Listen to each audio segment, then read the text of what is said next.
Welcome to another show of, well, I don't know what it's called, Squid Games, The Challenge, with your host, Tronda Talks. Y'all, as we have right now, the individuals who were out on red light, green light.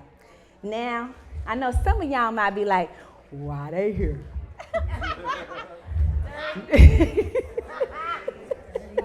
Why they here? What they doing in here on red light, green light, and they ain't even make it to the dorms? Well, I feel as though they need to be up in here. So hours and hours of trying to get through the red light. Now, there's a couple of people on here that was doing it for 9 hours. Yeah. 9 hours, y'all. Just like y'all did, but y'all went a little bit further. I guess the difference is this. They deserve to be right here too because y'all did get chosen. You went through the whole process of all the psychological and everything else that you had to do, right? I mean, yeah. Yeah, we did that. Did you have any comments you want to say about what you went through? Absolutely. Dude. You went out at, this is Kevin, 423. Hey y'all, what's going on? Hey. Shout out to y'all, man, being selected. First and foremost, man, this is the best casting I've ever been a part of, ever in life. I'm telling you, there should be about 50 shows about every one of y'all, so definitely good. So my comment was, red light, green light. Hey, that was a physical challenge, right? You remember that? Yeah, that was a physical challenge, right? So I actually made it to the 38-second mark. I was with Riley where he had 422. Wait, that's my buddy right there. So. I cut off. Maybe, can y'all hear us? Can they hear us if we talk this? Okay, y'all, we'll just use this one. I know. That's my buddy. So, there was some speculation about it. I'm gonna let the rest of you guys talk, but there was speculation about, how that went down as far as 38 seconds and the massacre and all that stuff. Anybody was around for that. Honestly, there was certain stories saying I guess the song was played for like 1.5 seconds. But honestly, it was like 10 yards. I'm on the wall. I figured I got a little gas in the tank. I can make 10 yards and whatever. But the song was still playing by the time I hit that wall. Honestly, it was still playing. I turned around and the song was still playing. So it was a little bit disheartening, but I got more stories. I'm gonna let everybody else talk about it, but I'm telling my story. But honestly, it was a challenge for everybody. Everyone made it, didn't make it, but that was a challenge for everybody. But I'm gonna tell you, I made that shit, man. I'm sorry. Wait, now Kevin, when you went out, what was that like? Because did you fall on the floor? Were you dead on the floor? Or were you standing up and they buzzed you out? Which one was that? Okay. I'm just curious. What I do? Okay. No, just demonstrate for me. No. So I crossed the line. Look. Yeah. So I ran. I'm talking to Riley. I said, Riley was like, hey man, you sure? I was like, yeah, I'm gonna go, man. It was like we're all like we're about to storm Normandy or something like that. We're all paused like, all right, we're gonna go. Somebody said, don't run me over. I'm like, man, fuck, I'm running you over.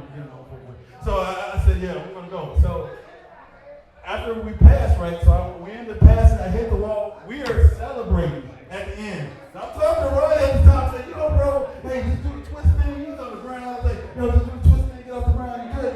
We're gonna make it. I'm celebrating. I'm talking with Coach Rico. I was like, hey, on the wall. I said, hey, where you from? We made this shit. All right, whatever. All of a sudden, pow! I was like, I said, you mother. I cussed that ass in the tent. I cussed that ass on the bus. I cussed my ass to sleep.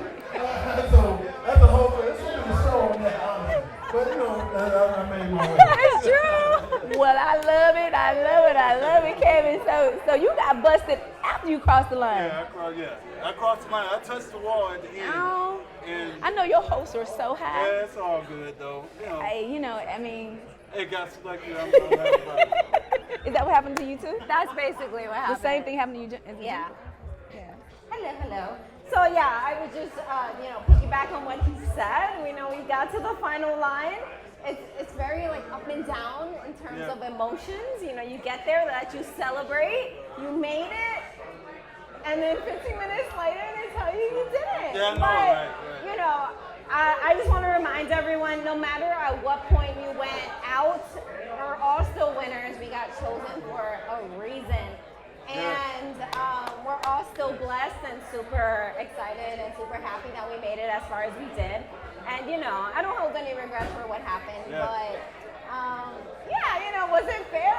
100% no, but, you know, that's the way the game goes. The way it went. That's the way it went. That's That's the way it went. All right, Miss Kyrie. Is it Kyrie? Carrie. Carrie. Hey, aloha everybody. My name is Carrie. I'm from Honolulu. I flew a long ways to come hang out with everybody today. So for anybody that says, why are you here? Because you didn't even make it through red light, green light. That's what I said, girl. If I wasn't in red light, green light, you wouldn't have been in the dorms, right? So this is a team effort, okay? But one thing that, you know, it was very much of an experience for me. And for me, one of the biggest things is that I am a successful business owner. And when I got the call and they asked me, hey, you know, can you leave your business for maybe up to 3 or 4 weeks? I literally had a struggle with that because I didn't really know if I could. I have limited the vacations that I go on because if they don't have Wi-Fi, if they don't have access to a phone, like I will not take that vacation.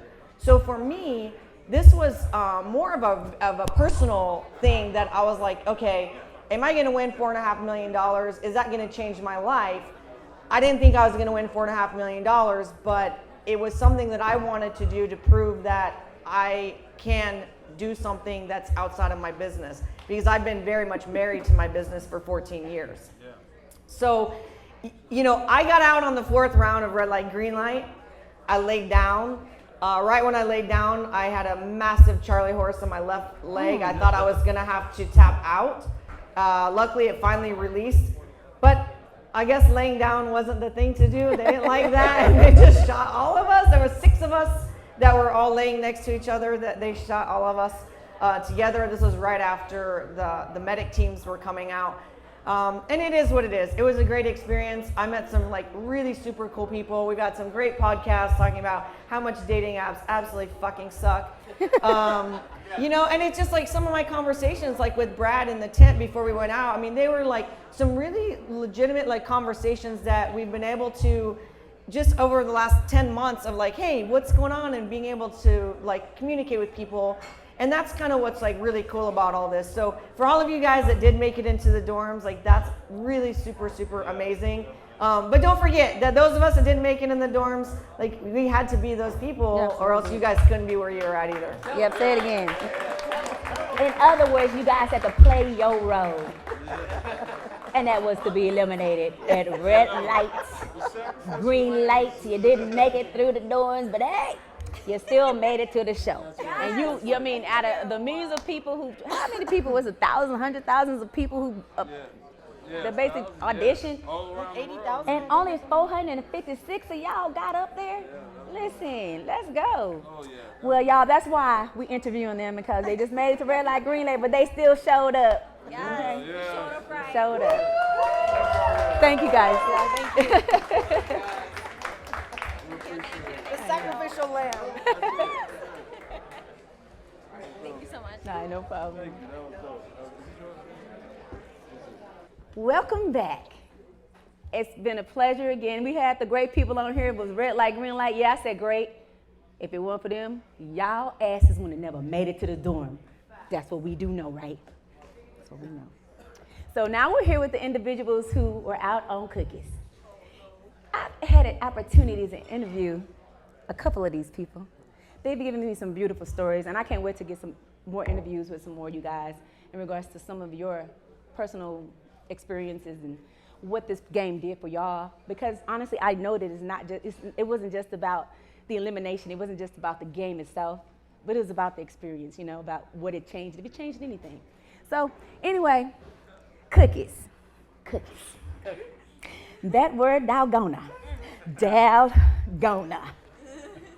I don't know if I said it right, but I feel like I did. Dalgona. So, who went out with the, what's the easiest one again? What was it? The easiest cookie. Anybody went out on circle? Who went out on circle? Up here. No one. Oh, good job. Woohoo. I'm not, y'all, whoever watching this, y'all went out on circle. I don't mean anything. I'm just talking shit. I'm just talking mad. So. What was the next one? Star. Star? Triangle?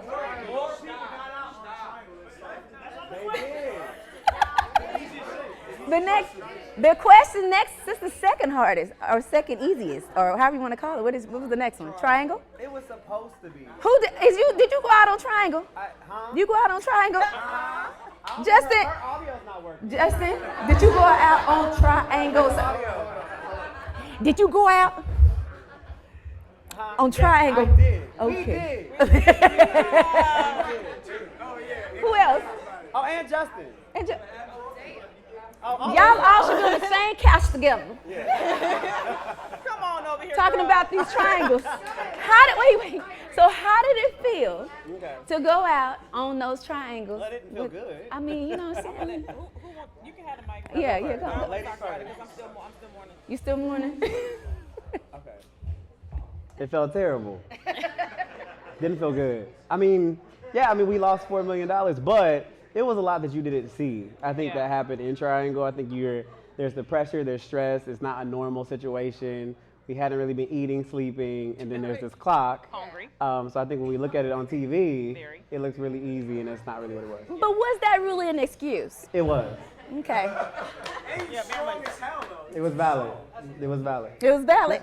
Talk about the variety. What was yours? What was your reason? So, my experience was I had the triangle. Uh-huh. I got the first triangle. They said that if you have a crack in the back of your triangle, then you should send it back. So that's what I did. I sent mine back because there was a clear crack in the back. So she came over, it's like, okay, you'll give her another one. I got the next cookie. It was thicker. Very much thicker than the other one. Should I have kept the first one? Probably so. But if I had a crack in the back, then I would still be asked out.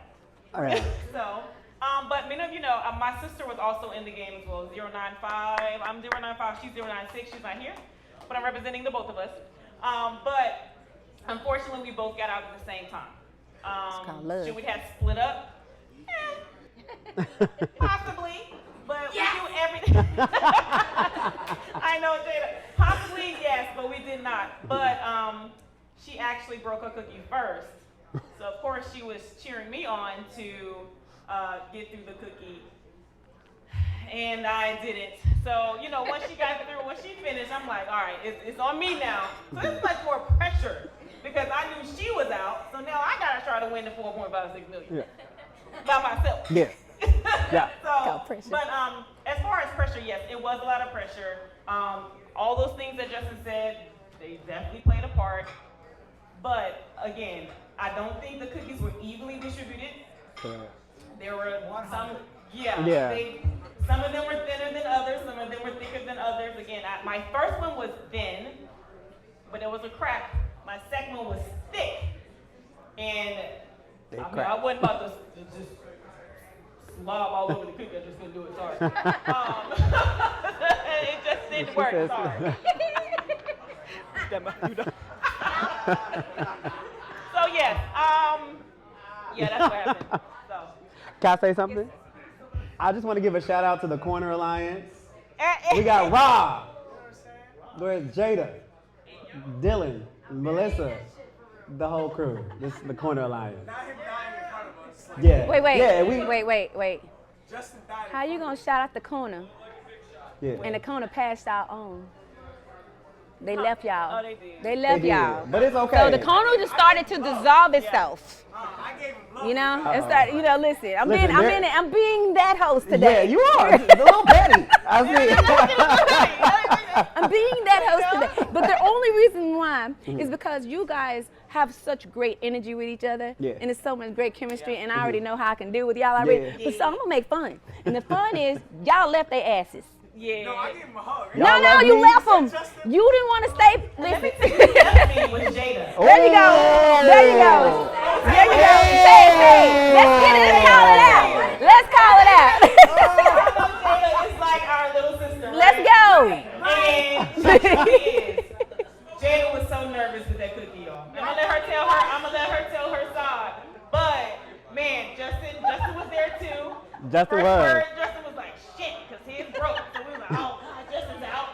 So Jada's over there, hands like this. And I'm like, because mine broke. And Jada literally straight ahead. And then all of a sudden, he's like, Jada's like gone. I'm like, I left. You didn't say bye, no hug, no nothing. she did it. It's okay. It's okay. The truth, because I know what I saw on TV. On television, that was hugs given. But no, we didn't get to say our goodbyes to Jada. Jada's like literally our sister. Like, you know, there are bonds made in this show, obviously, because we're all here. Yeah. Right? But then you made some bonds with some closer than others, and Jada was literally one of the ones that I bonded more with Justin after. Yeah. But Jada was definitely one of the ones that Darlene and I kind of like was our like little sister, and we're like big sister to her. So yeah, it wasn't just that we got out on the cookie, but we gained so much more. Yeah. Absolutely. You know what I mean? And that's the thing. That's the point of like what I'm getting at. It's like people won't get to know that. People don't get to see that. Yeah. Really, really see. Like, dude, she left me. She gone. She out here. Yeah. Mm-hmm.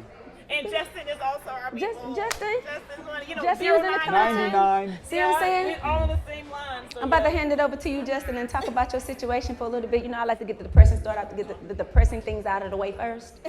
And I know that was depressing for you to leave out on cookies with the, what was it again? The triangle. I'm saying, I just knew that. I just want you to say it.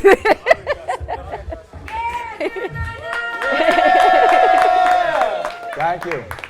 It is so awesome to see everybody again. Oh my God, Brad, shout out, fantastic. But anyway, I sat down in the playground by the exit, and I'm like, oh no, Arlene and Darlene and Jade are over in the other corner. I got up, moved over to them because they were going to give me good luck. 4 minutes, and I had a thin little crummy cookie with no impression. Not that I'm complaining about it. 4 minutes in, my cookie cracked, and I said, Yeah, you did. and then Arlene turned around and she says, did yours break? And I'm like, no. And I'm licking it and trying to stick it back together to see if we can get the sugar to stick. So, then I broke it again. So anyway. But man, it's great. And in the hotel afterwards, I met so many more people. And then in the chat for the last 9 months has been so fun getting to know everybody. So thank you very much. It's a pleasure. Yeah, I'm giving it to everybody. You got to tell them exactly what it is that happened. People still want to hear, even if you might not want to tell them. We want to hear it. I want to hear it. I'm nosy. So what happened to your cookie? And what cookie was it? I had triangle as well. Okay. I don't know, so we went in groups. Well, I guess like half went at once and then the other half went. And so the other half went and I was in the second part. And I don't know what I was looking at, but I was so like focused maybe on pretending that I was doing it. I don't know. And then finally when it was our turn, I didn't realize that everyone, like people that I had talked to before had gotten out. Like I was starting to do it and Justin was like rooting us on and I didn't realize that you had got popped. And so that was like really tough to see. I was like, oh my God, when did that happen? And then I did my triangle. I did like one half snapped off perfectly and then the second half snapped off perfectly. And then I had 5 minutes left. So I was like, okay, I have this. This is amazing. And I started on the bottom and then I started on the middle and then it snapped off and took that tiny little corner off the top. And then that was it for me. So it was so close. It was so painfully close. Oh, that's yeah. I don't know. And I contemplated like just like taking it off and just like putting it back in, you know, but I just didn't know if I got on the other side, if the person would analyze it and, eliminate me right there. So I was like, if I get eliminated, I want to be on camera, I think. So, yeah. I mean, you tried. Yeah. You said you put yours back together, right? I tried He to. tried to put it. Hey, I love that too. He tried to put it. $4.5 million. I'm trying to put that cookie back together. There you go. Y'all, I got so fucked. Period. I was the umbrella. So I was a lost cause, let's be honest. So and what cookie did you have? The umbrella. Oh. So again, it was an uphill battle. Yep, it showed. I did my best, and I did really well for the hand I was dealt. No resentment towards Spencer. Someone has to take it. How did you feel when you saw? What did you think when you saw that happening? When Charlie made him take the door? and Matt, whoever, all them people at the door. Okay, I didn't know if they could hear me. It was Charlie. Okay, how did you feel? Charlie and Brighton. Yeah. What did you do? What did you do? You had this young lady. She said she was already fucked in the beginning before she even got the situation done. She said she was done. It was uphill battle before it even got started. No, Brad, don't put Brad in this. This ain't got to do with Brad. Hey. Don't push the blame. They put it up on you. So what did that feel like when you saw that happening on that camera? You know, up there, when you saw that going on, and they told him, then you might as well get that door. I mean, get the umbrella. I'll lick your thingamajig and all that good stuff. Them not the words, but it's just. I'll lick your cookie.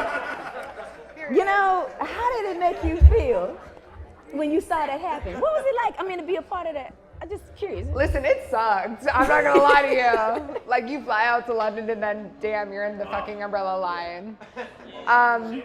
But someone had to be in the umbrella line. Someone had to be. Just like I had to think get eliminated red door. everything happens for a reason. That was my destiny.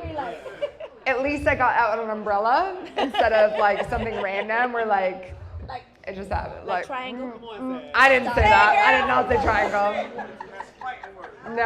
No, those cookies were brittle. Let me tell you, any cookie was brittle. I got out when I got out. I had the best experience of my life. Like, all of you people, thank you for all being here. I'm so glad to be here.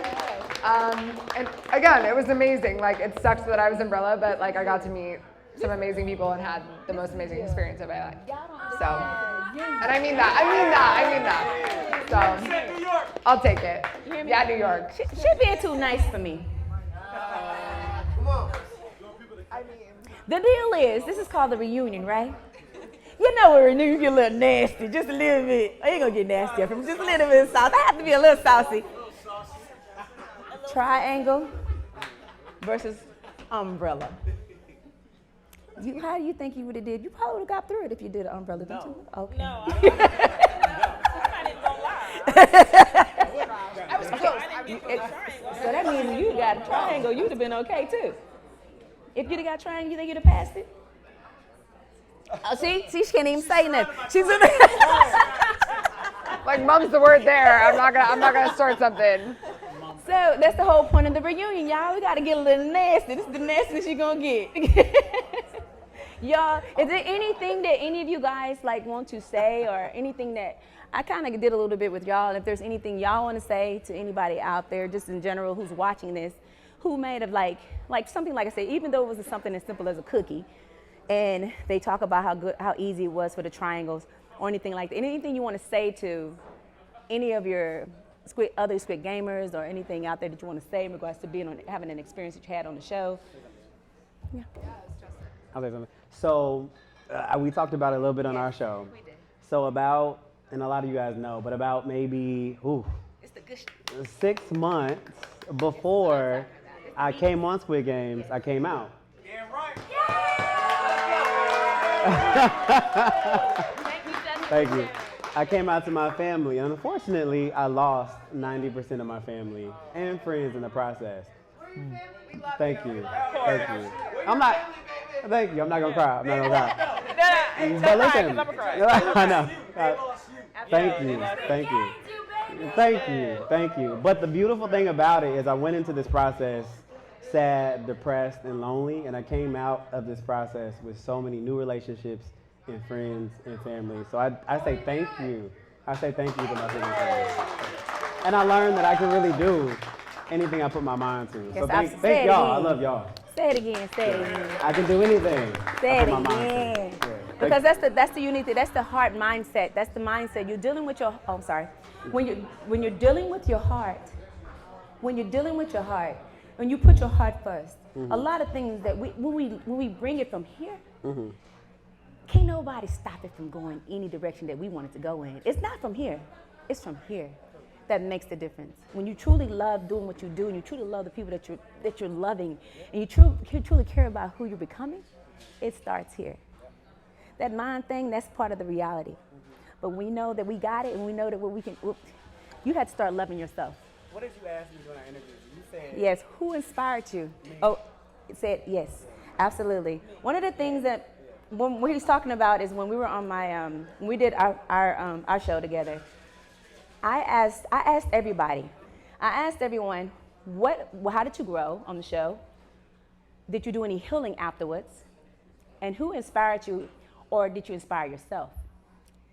Justin was the first person to say, I inspired myself. And I said, that's exactly what you need to say. Because the whole point of inspiration, when you realize that you have grown, when you realize your own capabilities in healing yourself, you become your own inspiration in life. And when you do that, everything else just falls in place. And that's what's happening with you. You already know. That's what's happening with you. Is that because you're the inspiration and you are the inspiration for yourself, your life is going to continue to be unfolding with greatness. So.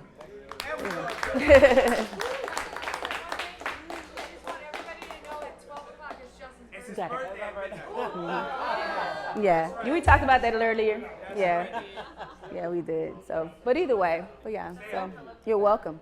But that's the thing. Like, I love the fact that you are your inspiration for yourself, and not that, because a lot of times when I did ask that question, most people looked at other people. Like, a lot of stories in there were some beautiful stories, and I got to hear a lot of them. But I think, honestly, you have one of the most inspiring ones because you saw yourself before anybody else. That's me, something to say. But anyway, you got one? No. So when Tronda asked my sister and I during the interview with her, as far as who inspired us, and my mother inspired my sister and I. She raised 6 kids by herself. My sister and I are the babies of 6. There are 2 sets of twins in my family. My sister and I are the babies. I have an older sister and brother that are twins as well. My father was a twin. A lot of people didn't know that. So twins run in my family. Shout out to the twins out there. Hey. Yeah. There you go. They look just alike. Don't they? Really? It's like they're twins. Right, they're twins. Right. He asked me earlier, he said, did you get my number? I said, yeah, I thought I could give it. Hilarious. It was a brother. But as far as the show, after the show, what I realized and how I grew spiritually. And there was a lot of times I did not realize how much time I was spending on social media. So when I didn't have that time, being in the dorms and being away from family and not having access to my phone and having access to my family and my friends, and then to come back into the real world, from being in the dorms, I realized that I did not need social media as much as I was on it. I dived a little bit more into my devotionals. I dived more into prayer, more time with myself, more self-care. When I got back, it was more, I only told my mom and maybe like 2 or 3 friends that I was back before the world knew we were back. And there were people like, where the twins went? They kind of fell off. Not really, I just didn't need you to know where I was. Because you don't realize how someone's energy can affect you when you're not around that energy anymore. So to be in the dorm with so many different people and so many different energies and so many different types of people from all over the world, and just to say that we gained so many friends from just so many different parts of the world, and it's just an amazing experience. And I just think, Squid Games and, everybody's just bringing us together. Brad, thank y'all for having this for us, because it's a blessing, because they won't go do it. I mean, I'm just saying, real. And I say, live life. You have to live life. And this story is a part of our journey. Everybody in here, well, the Squid Gamers, sorry. This is a part of our journey. So that's something you can always say that you have with you, that I've met so many different people from all across the world. But you have to live life like it's the end of your comfort zone. And that's how I live life. You know what I mean? Like, I don't take anything for granted. I don't take this experience for granted. I learned so much more about myself. I learned so much more about different people. Justin's story is amazing. We connected in the dorm, but we connected more outside of the dorm as well. And just to be so brave and to do what you did is amazing. Justin is my brother now, forever and always. But yeah, so that was my experience, and I speak for my sister and I both because she couldn't be here. But yeah, so my experience is her experience, a little bit different, but yeah. So. Nice. Well, I definitely appreciate you guys being as expressive as you are, because that's something that I didn't think I was gonna get that much out of y'all. But since y'all giving it to me, guess what? It's going over him. So that means that we gonna need a little bit more conversation.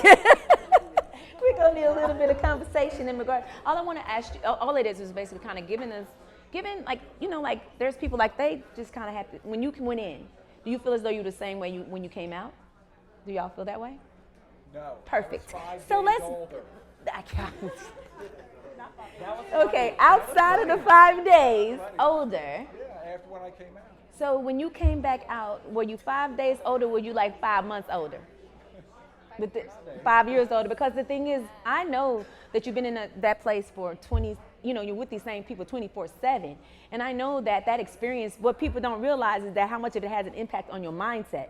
For being in a place where there's no sunshine, you're being fed certain amounts of food. You're people telling you exactly what to do. I don't know about. For me personally, I know that that's worse than military.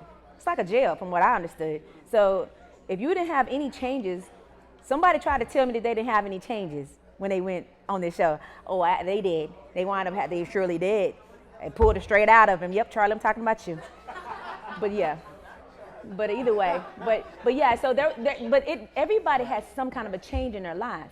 I mean, for you, maybe the 5 day was just really 5 days. But however, I know that you probably were changed a little bit. Mm-hmm. If it wasn't just a little bit. Oh, sure. Okay, then here we go. I always have to make a joke first. That's the family rule. Anyway, yeah, it's hard to put it into words, right? But I think the biggest thing is everybody wearing the same clothes, mm-hmm. right? No jewelry. And normalized. You don't know what they're doing for a job, right? And you connect with people as humans, right? Yeah, exactly. And really, when you think about applying that to life, there's the 2 parts of your brain, like the lizard brain. You make a lot of assumptions about people when you first meet them based on how they look, right? And this whole idea is like, you got to get deeper, right? There's just so much you can learn about people, getting to know them as people. When you were in there, did you feel like, because you were getting to know people, did it change your mindset or the way you saw things in general? I don't think so. I mean, I'm an old guy. I've seen a lot of stuff. So, and I was in the Navy for 5 years. So you're on a ship out in the middle of the ocean. It's dark. So you already had it going on then. Yeah. See, some of these babies in here, they didn't have that experience. So for them, oh, this is torture. But for you, it's like, oh, this is better. It's probably why my one. I had my 3 brothers in bunk beds in a tiny little room. So I was used to that all that stuff. That makes sense. Anyway, but it was a fantastic experience. And again, getting together here is blowing my mind. So I grew up in a small town in Missouri. My hometown has a population of 1,000 people. I grew up on a little cattle farm, and we were the 3rd generation. And we grew up, struggling, I don't know. My siblings would sleep on the couch, and I would sleep on the floor next to the wood stove. We didn't have central air, And it's just my entire family's in Benton County in Missouri, and it's just wild that I even got on this show. And when I told my family, I think they thought I was lying, and it was just wild. Even though I got out when I did, this experience has opened me up completely, and I think it was so cool that I had the opportunity to do this, and it was just insane. I mean, everything, and it just I've been on 2 or 3 solo trips since then. I don't think I would have had the confidence to do that before. Oh, wow. So, yeah. Nice. Yeah. So, go get that. Yeah, I think if there's just to echo everything that everyone said, really, just if there's one word to describe this, it's just thankful. Thankful for these people, thankful for this experience. I came on the show for my mom. I'm thankful for the American Brain Tumor Association. Just gonna plug that really quickly. Just thankful for everyone here. Thankful for Brad for putting this together. Again, like everything everyone has said is so true, rings true, and just happy to be here. And thank you, everyone. Well, I think that concludes the cookies for this particular panel, which would. Okay. So wait. So this concludes my cookies for y'all. Wait, let me finish this one, y'all. Hello. I'm gonna finish this part first. I have to finish this part first. I have to finish.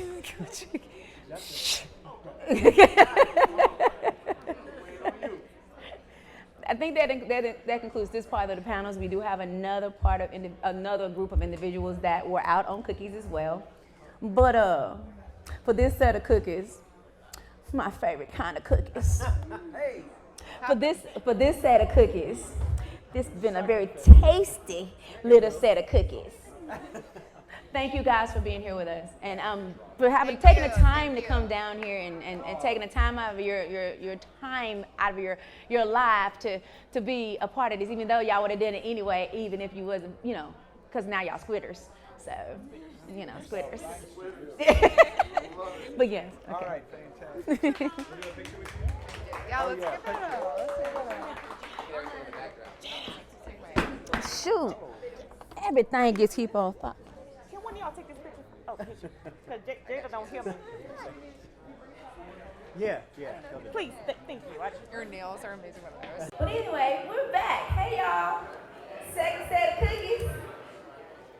I got 4 guys up here. I got some people who have umbrellas, some stars.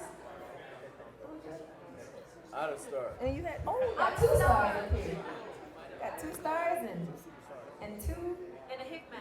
And an umbrella. Yeah. I didn't get a shake. Who didn't get a shake? Oh, that's right. Oh, my bad. I forgot. We got somebody up here at Second Listens who had a thing. He kind of died. He died before we had a chance to go take part in the cookies. So, his name is Matt. Matt, you would be the first person to talk to because you're the only one that get to do a cookie. You died before you had a chance to go in. Yeah, it's kind of tough. I can imagine. So, tell us what that was like. Okay, first of all, I just want to say thank you, Brad, thank you, Tronda, thank you, everybody that put this all together. It's awesome. Me and my girl both came out all the way from Canada, so it really shows that, we really appreciate you guys, and we're going to have a great time here all week. So the goddamn cookie, okay. Let's get to it. So let's get right to it, okay? Yes, let's go. So first of all, I don't know what told me to go to the front of the line.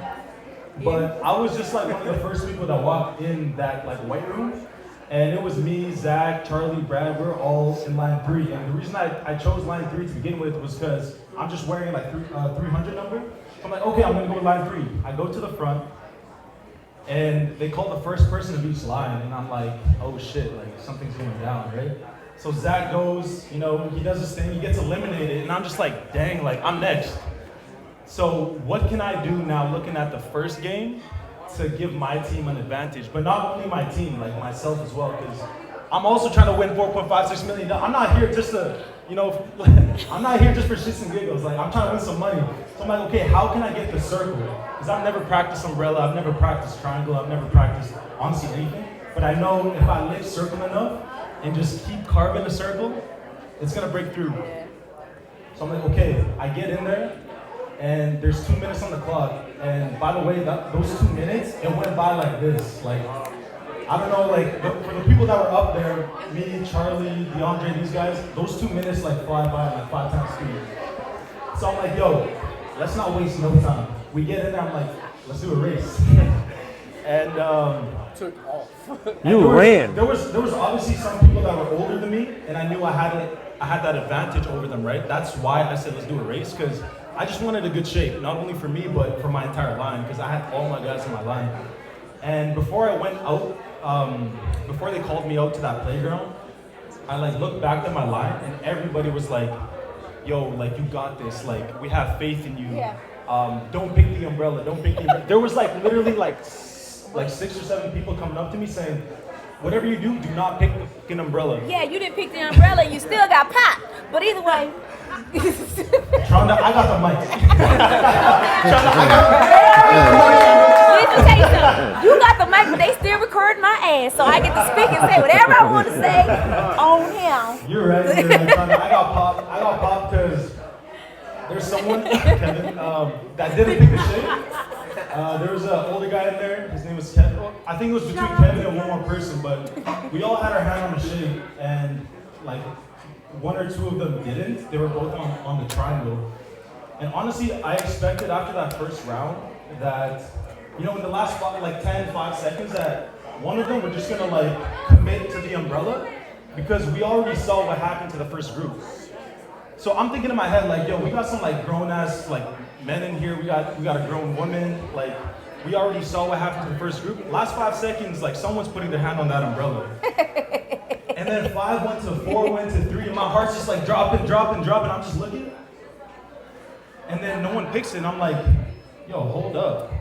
I said, do we get a redo? Hold up. I'm trying to I'm really out in this way. But that's the reality of it all, because it's a competition, right? At the end of the day, it's a competition. And there's some things that we weren't ready for. There's some things that you can't prepare for. But that's the beauty of the game. It's you live and die by your actions. But I was just I tried to get the best shape for myself, for my team. Didn't end up the way I wanted it to, but I came away with such a dope experience. I'm here at ATL with all of y'all. And everyone's so cool. Everyone has their own personality, own characteristics. Everyone, they're so unique, right? So that the experience I took away from it, I can't say enough about that. But yeah, I've been on the mic too long. Yeah, I've had it. But I bet you would have wished you'd have picked that umbrella now. Yeah, damn, y'all have been using that umbrella. All y'all over there talking about don't pick an umbrella. Y'all have been trying. Yep, you sure would have. Brad would have been coaching y'all, of course. He would have beat that umbrella. You know what I'm saying? Y'all would have beat it because y'all had a great coach. Apparently, Brad was out there, from my understanding, he was coaching y'all on how to do it. So I don't know why he didn't just let you pick an umbrella and let the other people have the other thing. Just saying. Shut up for standing up for your set, man. You stood up. You went down They went down for your set. You was a good one. You was a good one. A good one, good. I would have. He did. He stood his ground. But he was. I know for a fact, Matt, that if you had an opportunity to take that umbrella, if you'd have known you was gonna get popped, if you knew you was gonna get popped, would you have taken that umbrella? So here. So knowing what I know now, obviously I expected in the last 5 seconds for someone to put their hand on that shape, and I was all the way on the circle, right? So me running all the way there, someone running all the way to circle, it was kind of But if you knew unlikely. that you was going to get. But if I knew now, yes.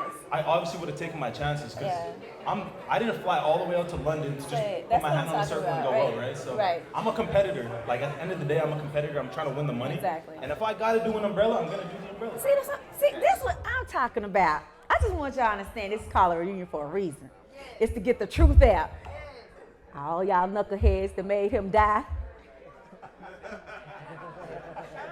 No, it was everyone else. Nah, they said, man, don't you pick that umbrella. In your head, you I'm not gonna pick this umbrella because, you know what I'm saying, I don't want It was a death sentence. Yeah, but you know something though? It was really good TV too. So the circle to the umbrella was a good 15, 20 feet. So on the show, it looked like it was literally right there, but people don't understand how far it was. really was. It was 15, 20 feet. I probably could have made it in 5 seconds, but not Kevin. Yeah, so 5 seconds maybe one time. Exactly. And don't forget, you got sand too, so you're swishing with that too. You So got sand in your boots, you got all these external factors. Boots. I bet you would have picked that umbrella if you had a chance to turn around the clock, wouldn't you? I know you would, and y'all have been stuck. Y'all done did good though, because y'all been all right. Y'all been okay. But here we go. Next, what was your cookie explanation for why you did? What you died on again? would I do it all over again? It was a star. It was a star. Oh yeah, it was a star. Well, he told me it was a Yeah, it was a twinkle, star. twinkle, little star. Christmas time is here. Yeah, Yeah. yeah. I know when you see stars in the ceiling now, it just I see it stars at night, morning, no. night. I don't even eat cookies anymore. No, just I eat it's goldfish. It's just, oh my gosh. So one thing I can say about this whole experience is one thing that my wife said when I left here. You're going to meet a lot of new people. You're going to be out of your comfort zone. but you're gonna have a really good time. And I really had a really, really, really good time. And I'm not saying because we're all here, this is probably the best show ever.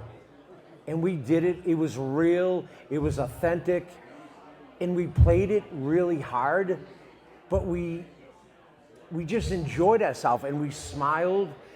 It got into you, it got into your body, your soul, and your mind. And we all wanted to challenge ourselves and we wanted to explore, but we got to know each other. And we played this childhood game, this childish game that everybody said, and it was real. And we forgot everything that we did in our lives just to win this game.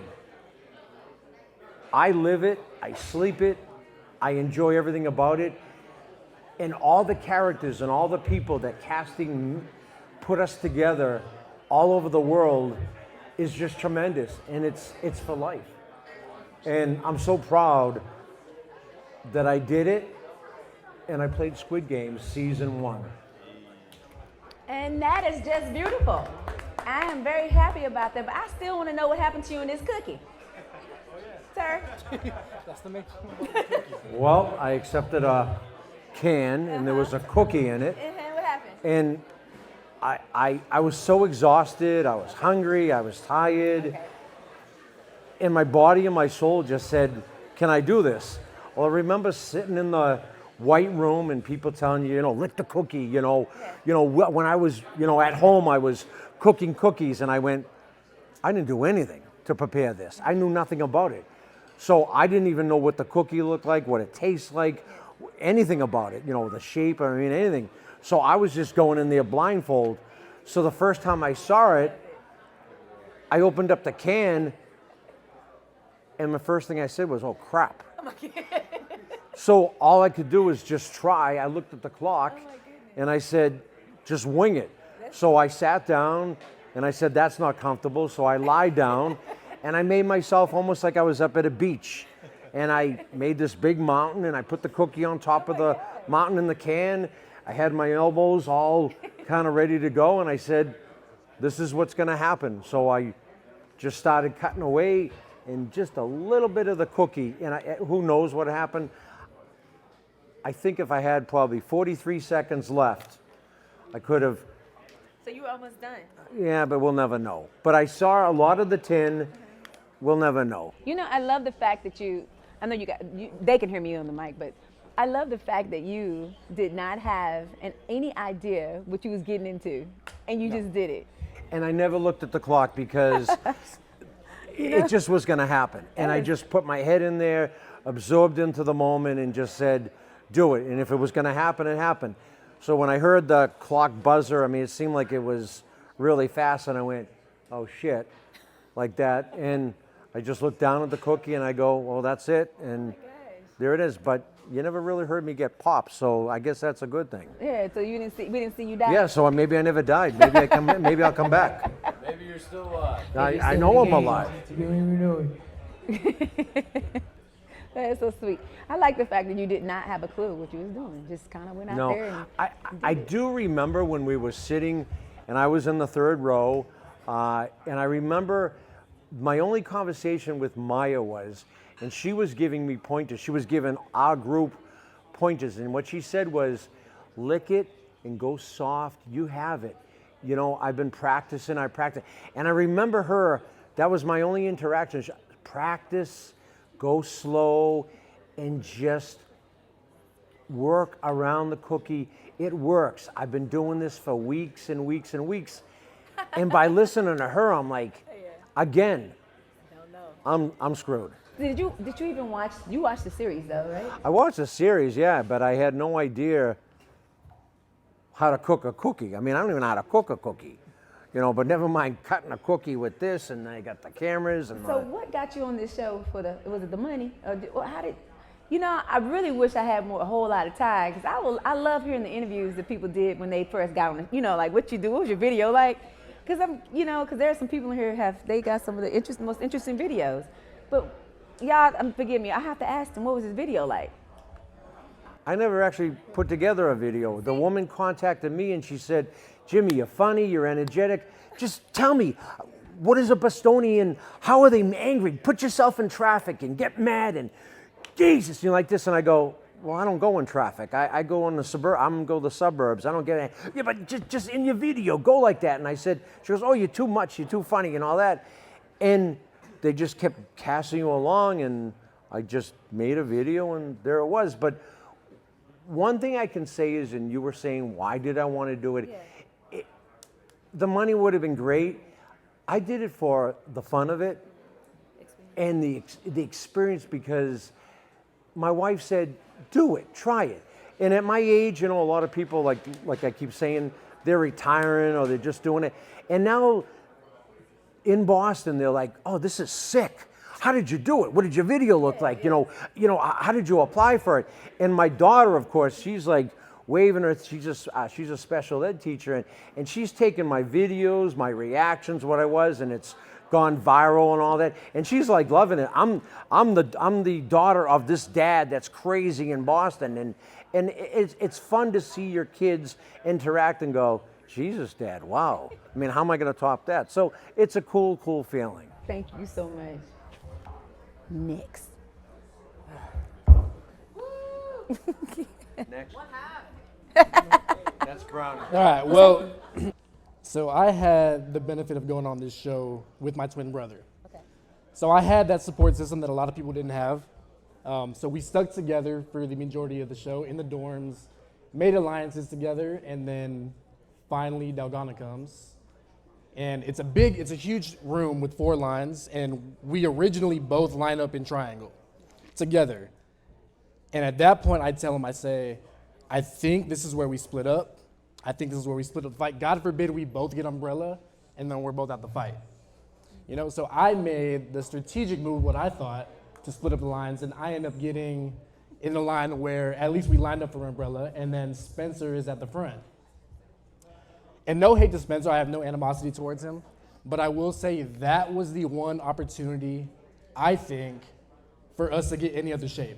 He went up against Brighton, and I think everybody would agree that Brighton would have rather died trying umbrella than going out for no reason, and I think if Spencer would have held his ground for a little bit longer, I think Brighton jumps to umbrella. But that's what happens. You know, I think that was our fate regardless, and I get umbrella. And he gets umbrella and his brother gets triangle. His brother makes it through. He does. Triangle, which I think was one of the, no hates anybody who died in triangle. I think triangle is one of the easiest shapes. I don't know if my brother makes it through umbrella. I actually want to do a competition with you later and try to see if you can get through umbrella.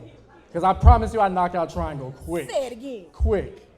But yeah, I'm carving out umbrella. Yeah. And I'm getting close, and I have a girl next to me. You know, I tell her, she's already dead. Yeah. She's watching the clock. I tell her, let me know when there's 10 seconds left on the clock. And I think she gets lost in track with time, and she gets caught up with, you know, people competing as well. Yeah. And I look up at the clock myself, and it's 5 seconds, and at that point, it's just too late, and I rush it, and that's my demise. Oh, well, it happens to umbrella. It's to be expected.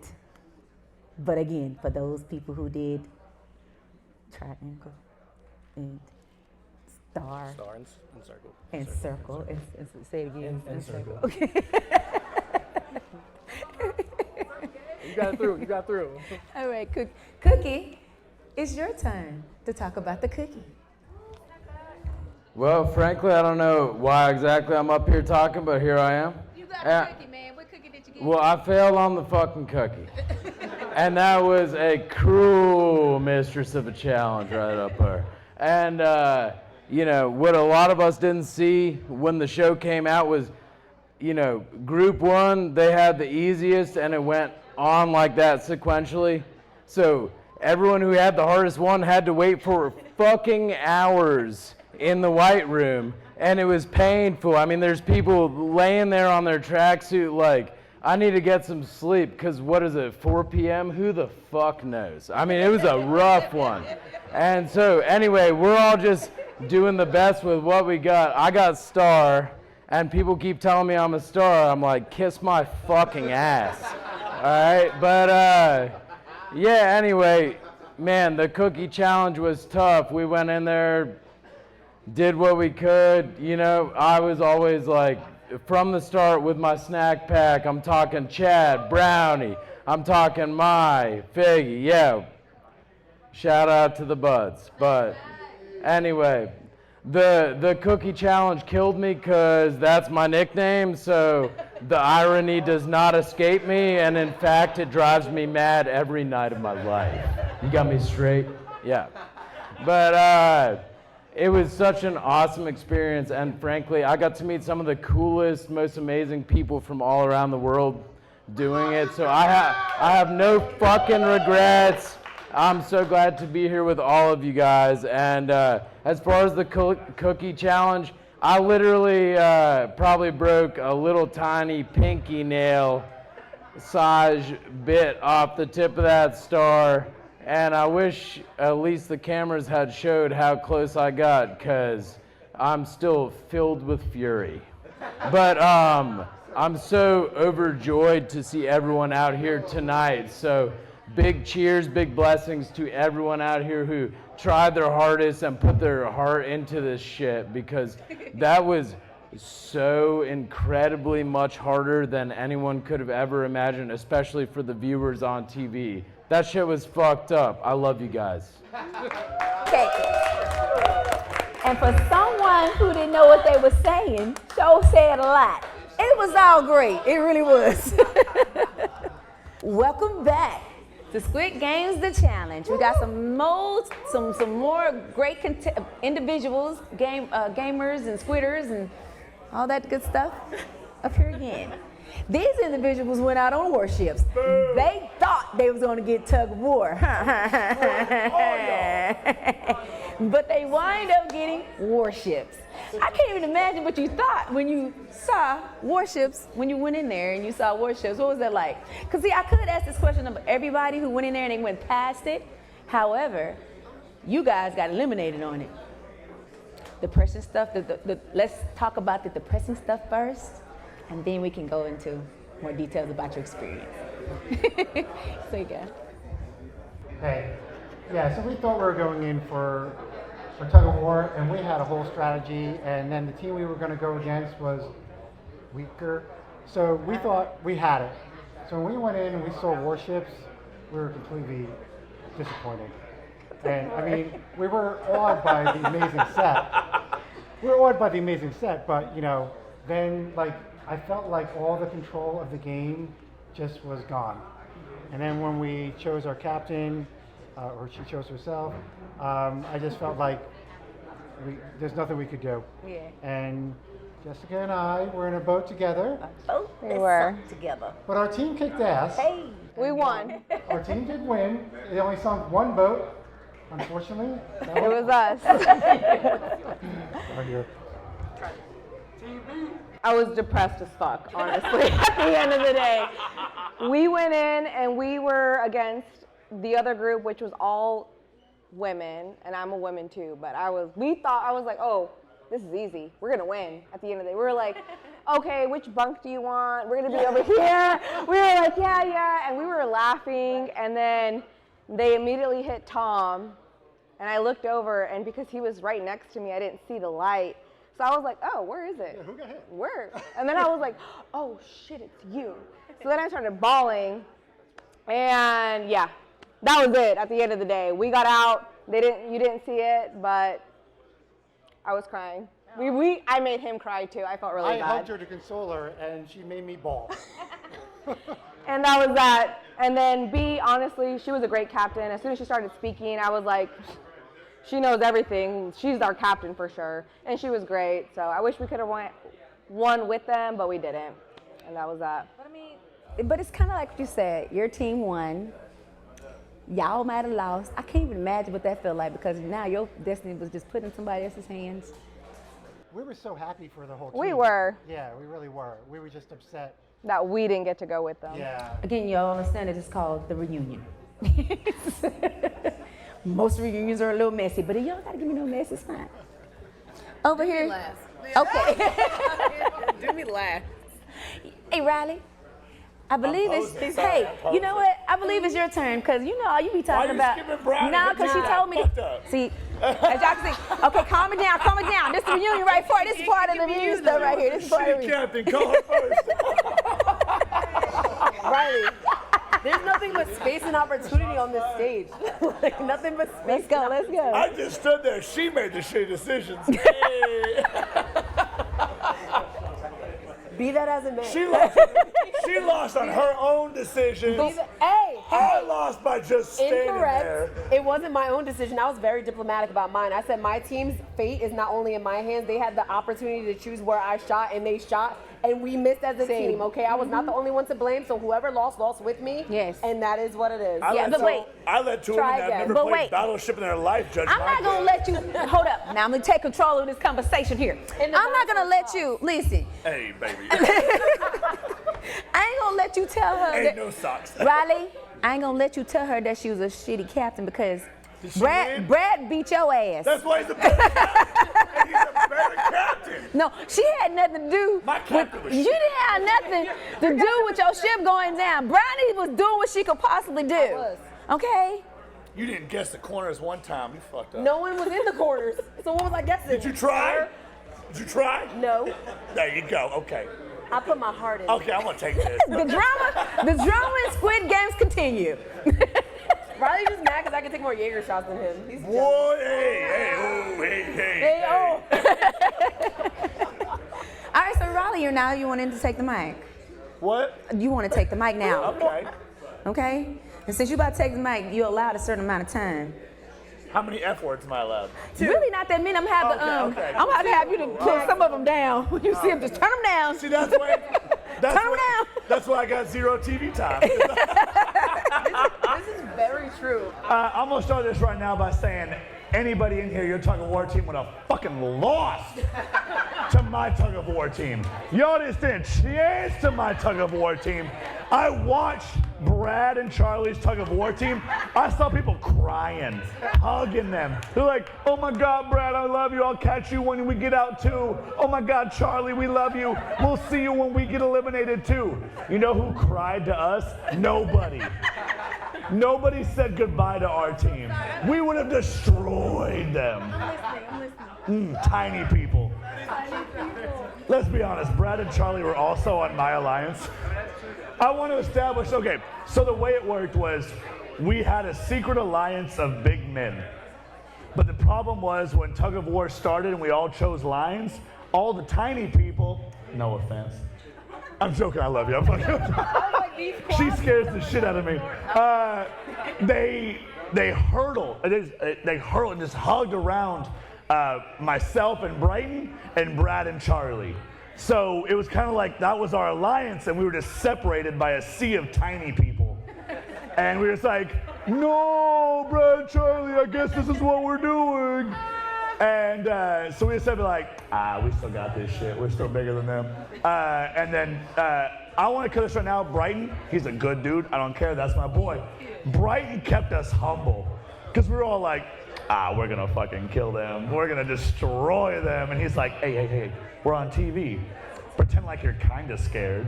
And we're like this, we're like, but then we're like, hey, we're going to fucking kill him. We're going to fucking kill him. We're going to kill him. We're going to destroy him. And then Brad had the audacity on TV to be like, oh, they thought Braun was going to win. It was a win. Boy, you were the strongest person there, too. Brad was also there for Braun. I don't want to hear nothing. He got lucky because he's pretty.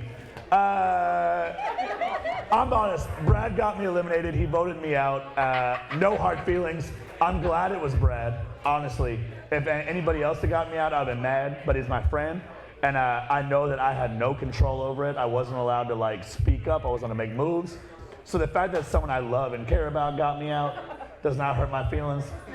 If she got me out, I'd have been mad. I'd be like, nah, fuck Brownie. Hey. I'm like, this is some bullshit. Redo.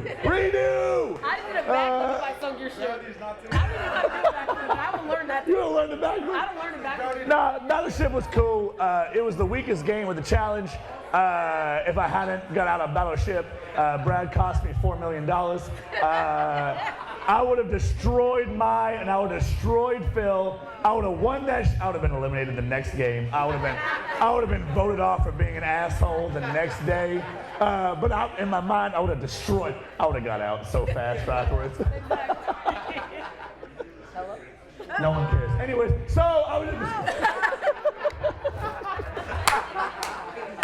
I don't know if y'all can tell, but this is one of them relationships too. I love her. Yeah, right here. I love her so much. Right here. She made me cry, by the way. I didn't interview. She made me cry on camera. I want to hear it. Yeah. I made him cry. Go watch She it. really did. But listen, yeah, Girl Him Inspired trying to talk. She said Brad was stronger than me. You know, that was a lot.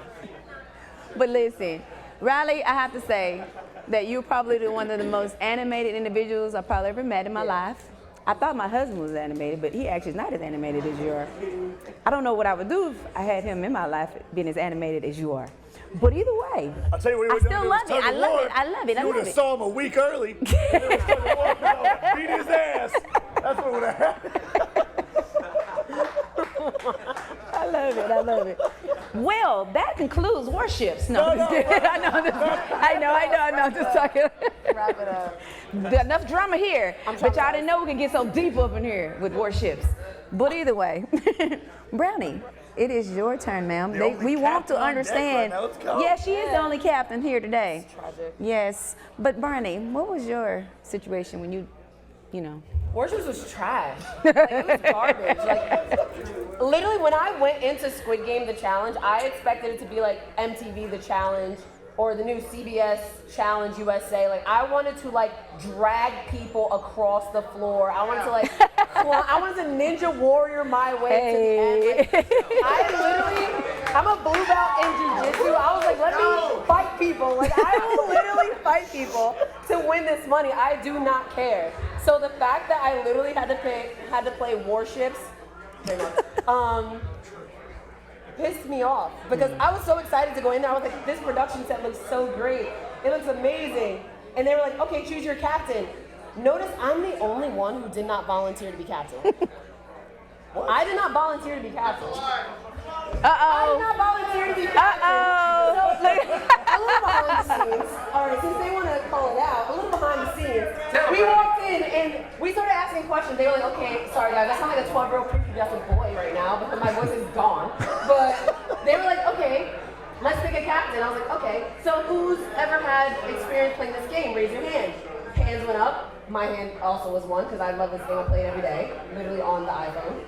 And they were like, okay, what else can we say? I was like, okay, who has like military experience? And I was like, my hand was slow because like some of my family's military. And like, so I was like, okay, but who has personal military experience? And I put my hand down. I was trying to get Mai to be the captain because I really thought that she could be like a strategenius in this situation. That makes sense. And then Chad, 286, was like, nah, Brownie, we believe in you. I was like, who is this man?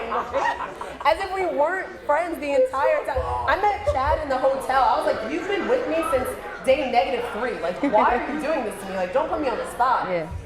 But the only thing that I did that was different from every other captain, I believe in diplomacy. So I said, if anyone wants to nominate me to be captain, make sure if you feel something in your gut, tell me what it is. Because it's not just my game that's on the line, it's also your game. This is your shot at $4.56 million just as much as it is mine, okay?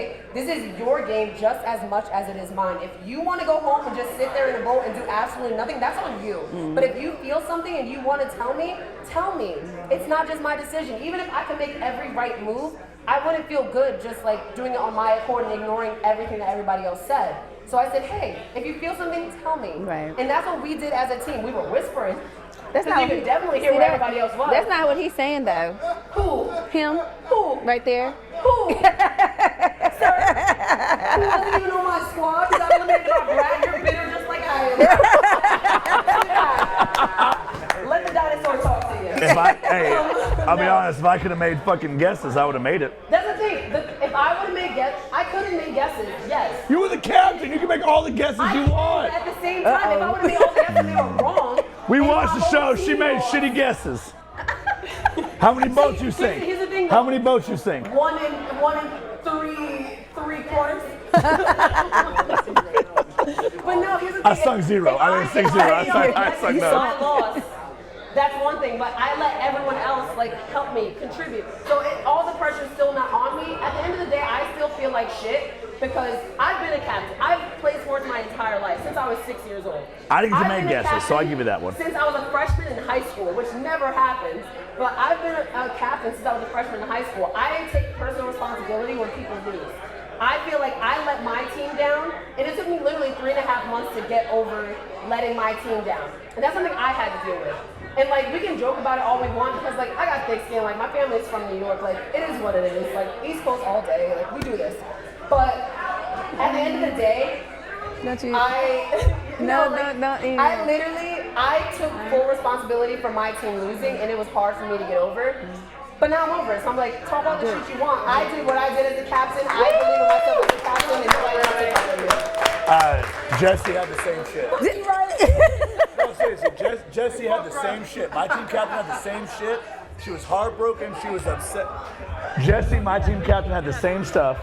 She was heartbroken. She was upset. I told her, hey, girl, I get pizza and Jägermeister tonight. Don't feel bad. I was telling her, okay, one thing you don't know about Jesse, everyone talks shit about Jesse.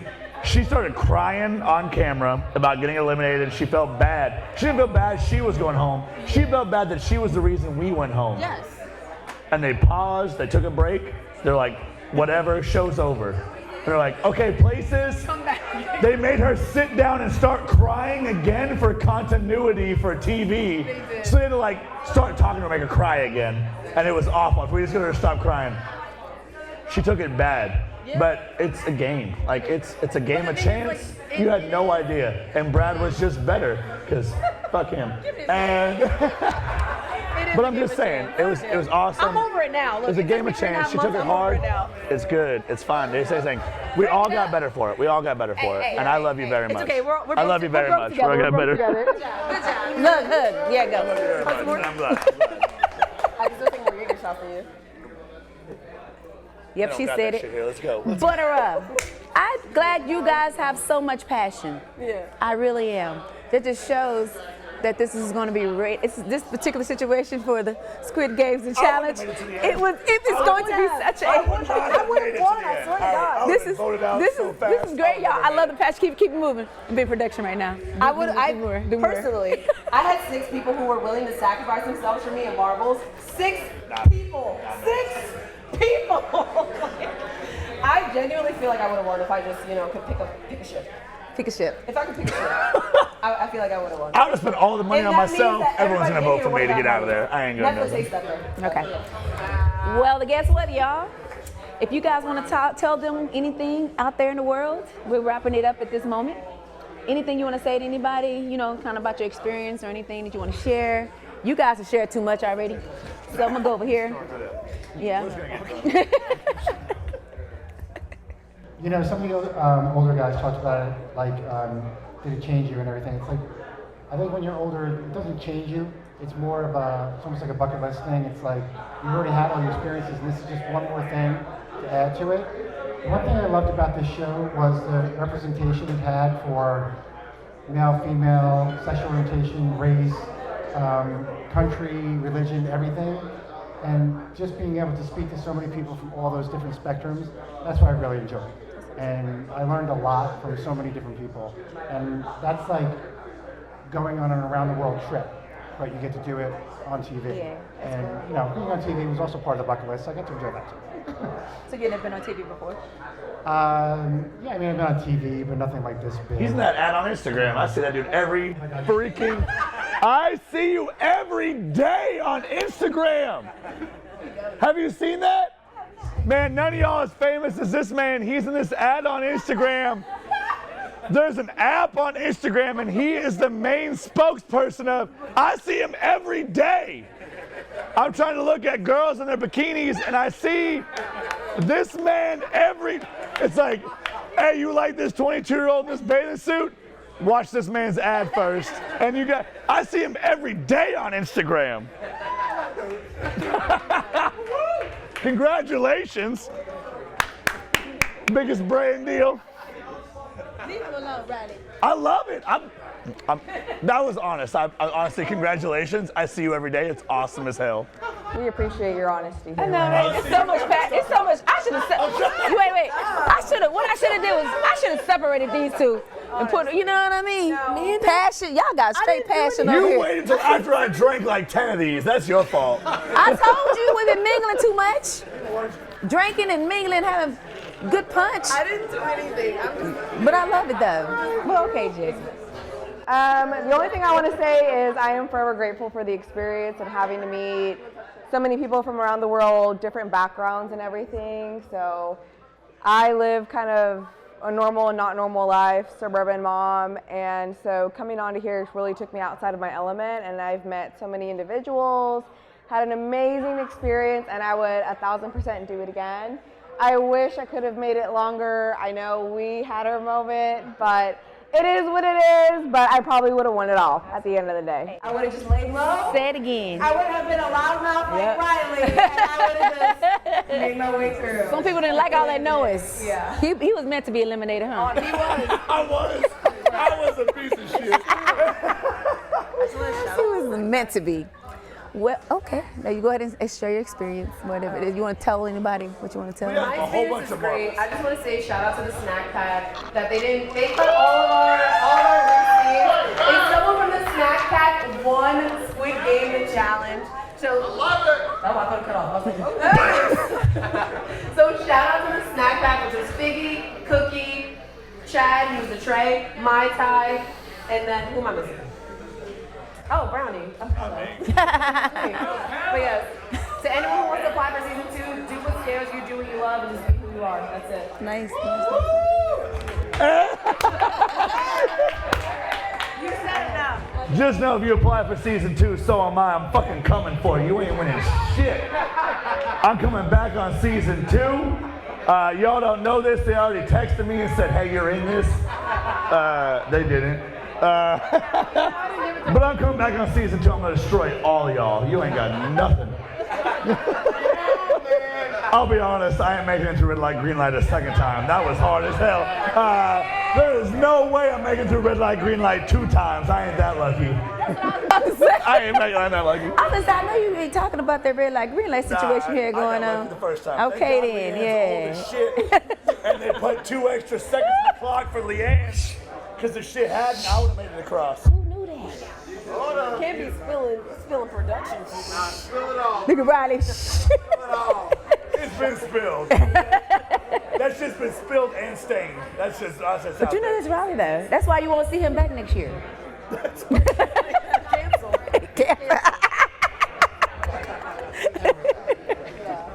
Well, I gotta say, y'all, if this has not been the best way, the funniest, or it's only because of y'all too. I'm not standing against y'all, but y'all. Not you guys. Y'all are fine. Y'all are fine. But you guys, y'all are. Yep. Let me say this. It's been a pleasure speaking with all of y'all. I'm really missing you. And for my worship individuals, thank you guys. Don't be sad. What you sad for? I didn't win. I'm a loser. But as my husband say, you didn't win the game, but you didn't lose. You lost the game, but you're a winner in life, right? Does that make sense? That's what he say. He ain't funny. He be trying. He be trying. He always tells me that. He always tells me my feelings are hurt. But either way, you guys, thank you guys again for giving me this time. I really do appreciate it. And I look forward to maybe seeing y'all at some other events or whatever that is. And hopefully it's what you want. Because in this situation, because it was Warships and not tug of war, you know, you made the best of what you had. That's right. And that's all that really matters. So, toodaloos. Stay right there for the picture. God damn it. That's right, damn it. Get your ass up. Get the picture. Yeah, get your photo That up, was baby. aggressive for a guy who eliminated me. That was All right, guys, we're moving along. Welcome back. Let's go. Welcome back. From my understanding, they keep telling me they're the best ones. They keep telling me they the greatest, baddest, the best part of the cast. Welcome back to Squid Games, the challenge where I'm supposed to have the best ones right now. This is the best ones right now. See, that's what they're calling themselves, y'all. The best ones right now. Where's DJ Khaled? Absolutely, Tronda. Hey. Okay, I'm loving it. I'm loving all this energy. So, all of y'all got out on marbles. And y'all already know what I'm about to say. Listen, Bradford and Charlie, Yes. you guys should have played each other. That's right. Rob and Melissa, you guys should have played each other. But y'all thought y'all was outsmarting, y'all thought y'all was outsmarting the fate, or should I say the chance of life, and y'all said, oh, marbles is coming, so we're not gonna compete against each other. We're gonna get somebody else, such and such. So that's what y'all did. Exactly. That's what y'all did, right? And then what happened was, none of y'all asses, all of y'all asses got knocked the fuck Possible though. That means it was meant to happen. out. No, that means it was meant to happen. Because how did everybody lose? Listen to what I just said, Jada. If they would have played each other, one of them would have made it through. Right, but I'm saying one of them would have made it through. But I'm saying that wasn't the case. Like, it's crazy that every single person. No. They thought they was outsmarting the faith of life or the future of life. They thought they was outsmarting. Yes, because they said when it went two, exactly what he said. Sorry, can I go first? Because I got some shit to say. I bet you do, Rob. Y'all asses thought y'all was outsmarting faith. Took y'all asses out. Every last one. You should have went against each other. That's all I'm going to say about this situation. Jada and Dylan, y'all now is a different situation. Did y'all know there was going to be marbles? I didn't. He knew. I did not know. Okay. I genuinely didn't know when I was versing Mai. I genuinely did not know when I was versing Mai just because once we got out of the oranges challenge, I decided to go with her just because we did it together. Right. But I didn't think marbles is coming up. So I might have been like one out of the 6 that did not know. She lost to the champion though. Right, I lost to the winner, so I'm glad. But we'll talk about it later. She was your loss to the winner, so. Dylan, and you went out because you didn't want to go, not be the person not to go up there. You said, I'd rather go with you than to, be the last man out. Yeah, I bet you changed your mind about that, huh? Or no? Everything happens for a reason. Okay, then. Go ahead and put you over there. So I knew marbles was coming, clearly. So I didn't want to be the last man out because in the show, the odd man out gets a free pass, but at that point in the game, there had been so many, changes. We saw like with Hikmat and the beginning of the cookie. I was scared of anything, so I was like, I don't want to go out when it's a game I can win. Marbles was like the first game I was confident in I could win. Unfortunately, I couldn't play marbles. I love to play. You played 2 shots. Did we play though, or it was at the edit? We don't know. I cannot say nothing from what I saw. Y'all sat there and did what you did, but hey, it's okay. It is what it is. I bet you do. I'm gonna give you time. I have someone next to me that really has something to say. So, Rob, how is it not playing Melissa, but playing who you played, and you went out and they didn't even show none of your stuff? So, I know. I'm not going to talk shit on Netflix. Okay. We can hear you right on this part of the mic. Netflix, I love you. Netflix, I love you. I ain't going to talk shit on you, Netflix. I'm going to talk shit on me. I'm not going to talk shit on He can cut all that. All right, so there's like a 2-part series to this. So Melissa and I, for people that don't know, we're best friends since day one. Like day one, we met in the hotel in the elevator, both from Jersey. Passed red light, green light, ran into each other like since day one, right? So fast forward, I'm not gonna say there was controlled stuff, but producers wanted her and I to have these conversations. Yeah. So no. So we've had conversations and they overheard our conversations. So they pulled me out and were like, "Hey, I see that you're very close to her. Talk about her mom passing away, and your mom having cancer. Like, talk about that stuff." So I was like, "Okay." So we talked about it. We got emotional. We cried about it. The next day, They pull me back out again, and they go, we need you to have more conversations to her. If you win the money or life after the games, are you guys, because you're both from Jersey, are you gonna spend time together? So we're like, okay, yeah. So now we're talking, we're like, yeah, we're gonna live life together, we're gonna celebrate birthdays together, we're gonna like do things together. They pulled me out again. Same day, all right, we need you to talk more, like dive deep into your lives together. And I'm like, all right, well, when is this gonna start? And they go, well, all the cameras are on you. I'm like, okay. So we go back in and we have another conversation in the bathroom. If you've seen Ashley and Felicia have a conversation in the bathroom where they were crying, we were in there before them. We were crying, we were having an emotional conversation.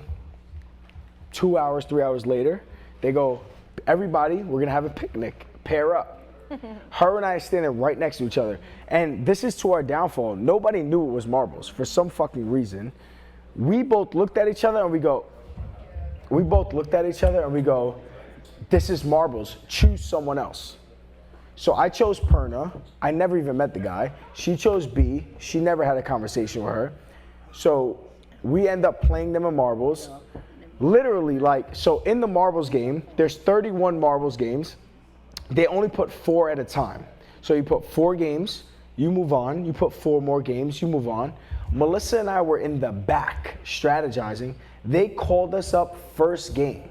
I played right here. Melissa played right here, right next to us. So they were probably hoping that we would win, reunite. Oh my God, we won. Unfortunately, we both lost by 1 marble. I lost 9-8. She lost 1-0. And we got eliminated. They were legit pitching us to play each other, build this whole like thing. Months later, I'm the voice of the teaser. $4.56 million, right? That's my thing. Do it. Yeah, people do a whole lot worse for a whole lot less. You know what I'm saying? Like, you know what I'm saying? Like, I didn't work, right? Like, they called me and they called me months before. We love your processing. Like, I got like 8 hours of interviews, all this shit. A month before the show comes out, they go, hey, your storyline doesn't fit. So we wiped all of it out. And really, I asked them in privacy, I'm like, hey, could you I've been through a lot with you guys. They were great. Netflix is great. Studio Lambert is great. These people are like the utmost best professionals in the world because they gave me the answer. They go, we didn't actually care about the marbles game. We cared about the relationships. If you notice, the mom played the son, the 2 girl best friends played each other, the 2 guy best friends played each other, right? They go, you played someone you literally just met that day. Didn't fit the script, right? So like, unfortunately, Melissa and I, knowing that it was going to be marbles, was our downfall. We should have played each other. We would have probably been the featured people. So that's something that I'm going to live with. It sucks, right? But it is what it is. It was our decision. It wasn't on Netflix. It was on us. But, her and I are very close. So we talk about it. We get through it together. But I do want to shout out Perna, though. The guy that beat me. Because he's a stud. He's a stud. I was beating Perna 8-3. There was a 3-point line, a 2-point line, and a 1-point line in the marbles. I was beating him 8-3. He had 2 marbles left. The guy hit a 3. It was 8-6. I'm like, he's gonna fucking miss. I threw it, I missed. He hit another 3 and he beat me 9-8. The guy's a stud. And like, shout out to him. He roped with dope ass. But that's the story of like Melissa and I and shit. So. And Rob, I gotta say, I appreciate you sharing what I was just saying. And I appreciate, Lambert, Studio Lambert, and Netflix validating what I just said. Yeah. Because that's exactly my thoughts when I found out. Y'all did not. It's just like these 2. Yeah. Same kind of situation. Same shit. Them 2 are the same thing. I look at everybody and I see Polar. I would this is Brad and Charlie. 10 seconds. Yeah, because let her add. Because I'm let her add person. No, but I'm saying look-wise. Okay, the one thing I have to add to this entire story is if me and Rob actually played each other, I would have destroyed him. Say it again. I'm here with you. Get the fuck out of here. Exactly. So no matter what, he's still sitting on this stage as a loser. Fuck out of here. Just to be a I'm sorry. Okay. That's all I have to say. Rob didn't tell you that Perna played marbles in prison Oh. for years. So, all right. Prison is crazy. So I didn't want to add this because I'm giving mad respect to Perna, but Perna dogged me, yo. That guy's a hustler, bro. I didn't think he was from the hood. He a hustler. So Perna told me he never played marbles in his life. When I got eliminated, his bunkmate goes, "Bruh, you play Perna?" And I'm like, "Yeah." He goes, "Yo, he played marbles for 16 years in a refugee camp in Nepal." Like, that's all he did for 16 years was play marbles, bro. 16 years in Nepal, bro. Got me. He fucking got me. You guys thought y'all was outsmart enough. Perna, World, I love you, Perna. the faith of life, your life, your future. You thought you was outsmarting Destiny. Fucking got me. Destiny got that ass. Not you with these two. Yeah, we should have played. And them too. Just Yeah. like But them okay, two. back to Just you. like them two. Go ahead, Melissa. What was it like for you to lose in marbles playing against B? Oh. I played against B and she was a fan favorite. Everybody loved her. I loved her too. She was smart. She was so kind. She actually cheered me on when I was trying to beat her. She was like, yes, you got it. I was like, B, I'm trying to beat you right now. So yeah, I don't have any mouth. She's great. She's a genius. She's a sweet woman. I think if I played Bravo, it'd be here. You won.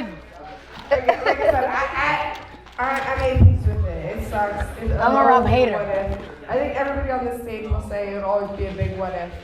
It's not even for the money, it's for the experience. So Absolutely. Thank you guys for all being here. Why you passing this It's to you. me? It's your turn.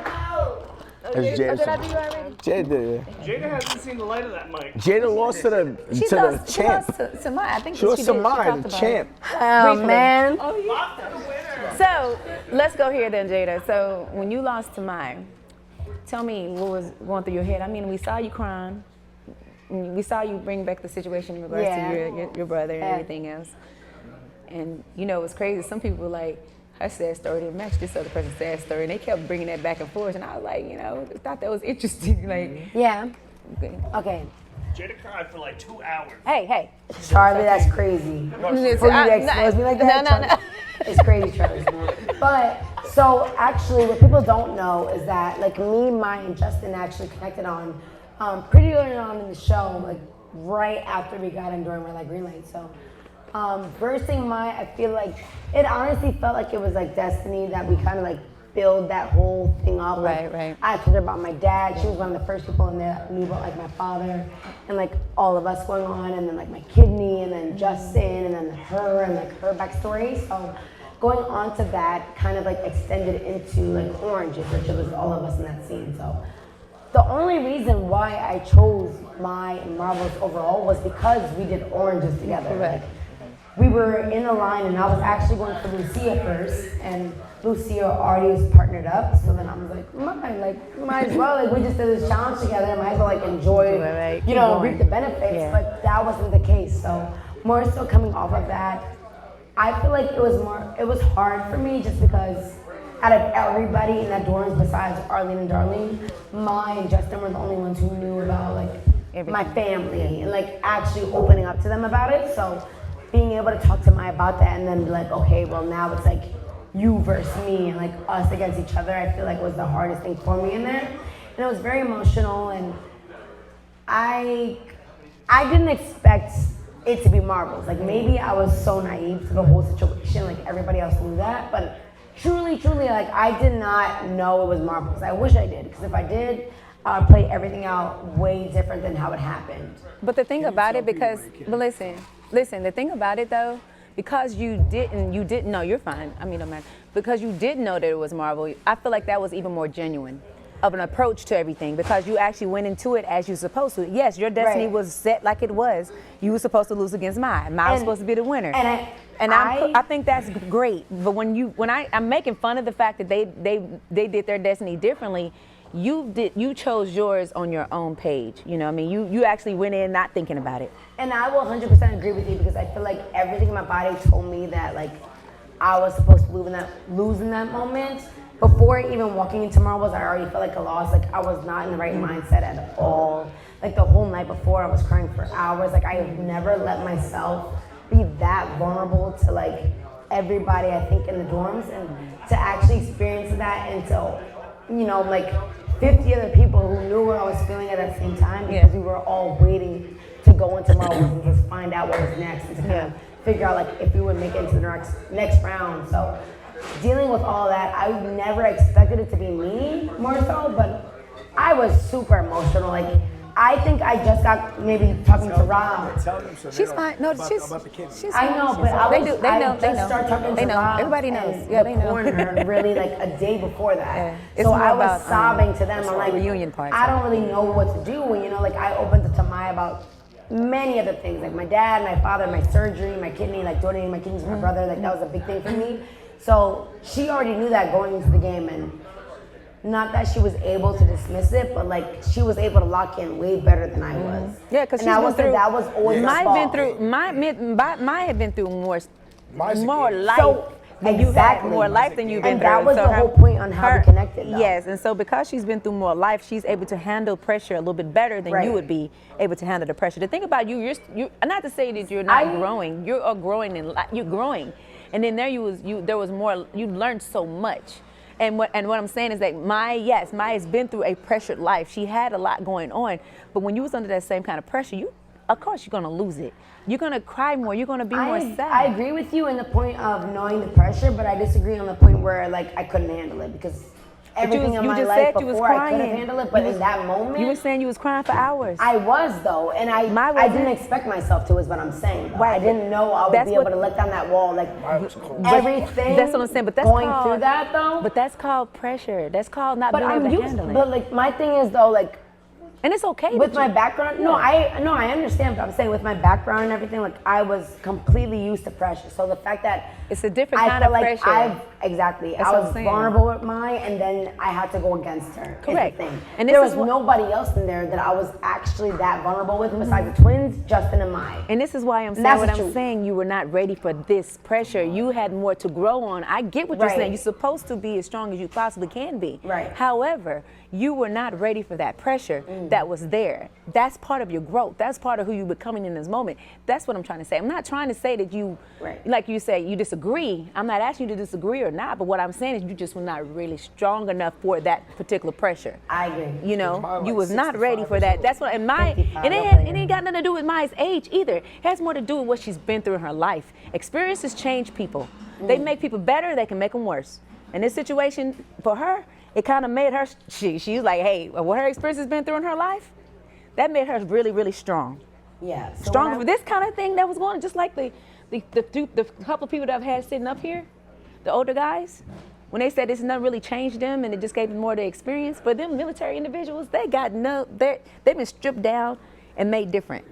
They're completely different kinds of beasts because their life is, they're military. It's different. So no, you want to get I some. agree with you It's like 100%. you like she smashed a baby. Exactly. Not even that though. Like I just completely and me and Maya are very similar in that point though. I love her though. That's what I'm saying. Me and Maya are super similar in But that she's point.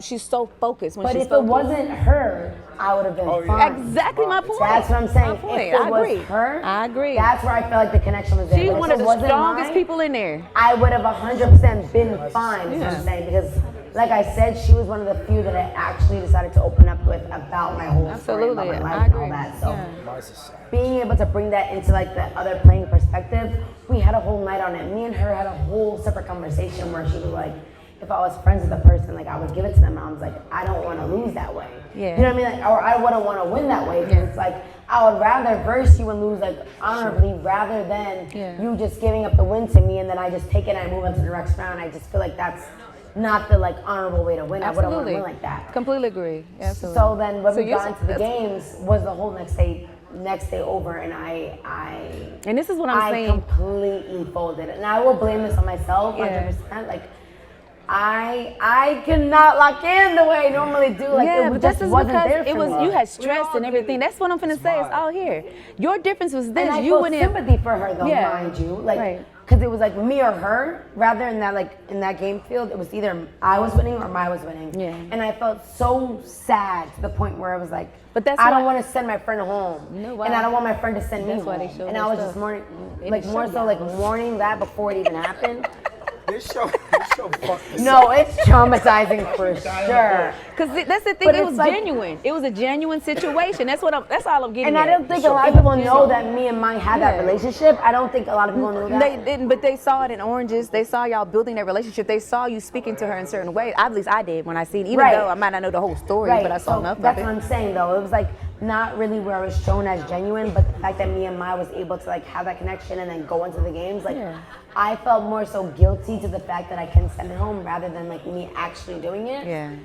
So I already folded the whole night before. I would have set Melissa's ass home. No, I am a super I'm a super empathetic person, so that it felt like But I you felt two, it all over me. But I also, couldn't too, handle the pressure. Also, like, I seen both of them crying together before the game. Yeah. Like, they both cried together. Yeah, we did. Like, And they but that's literally what I'm met saying. in Squid Game, but they were crying We were. together. Yeah, But y'all it were was- crying together. We were. Okay.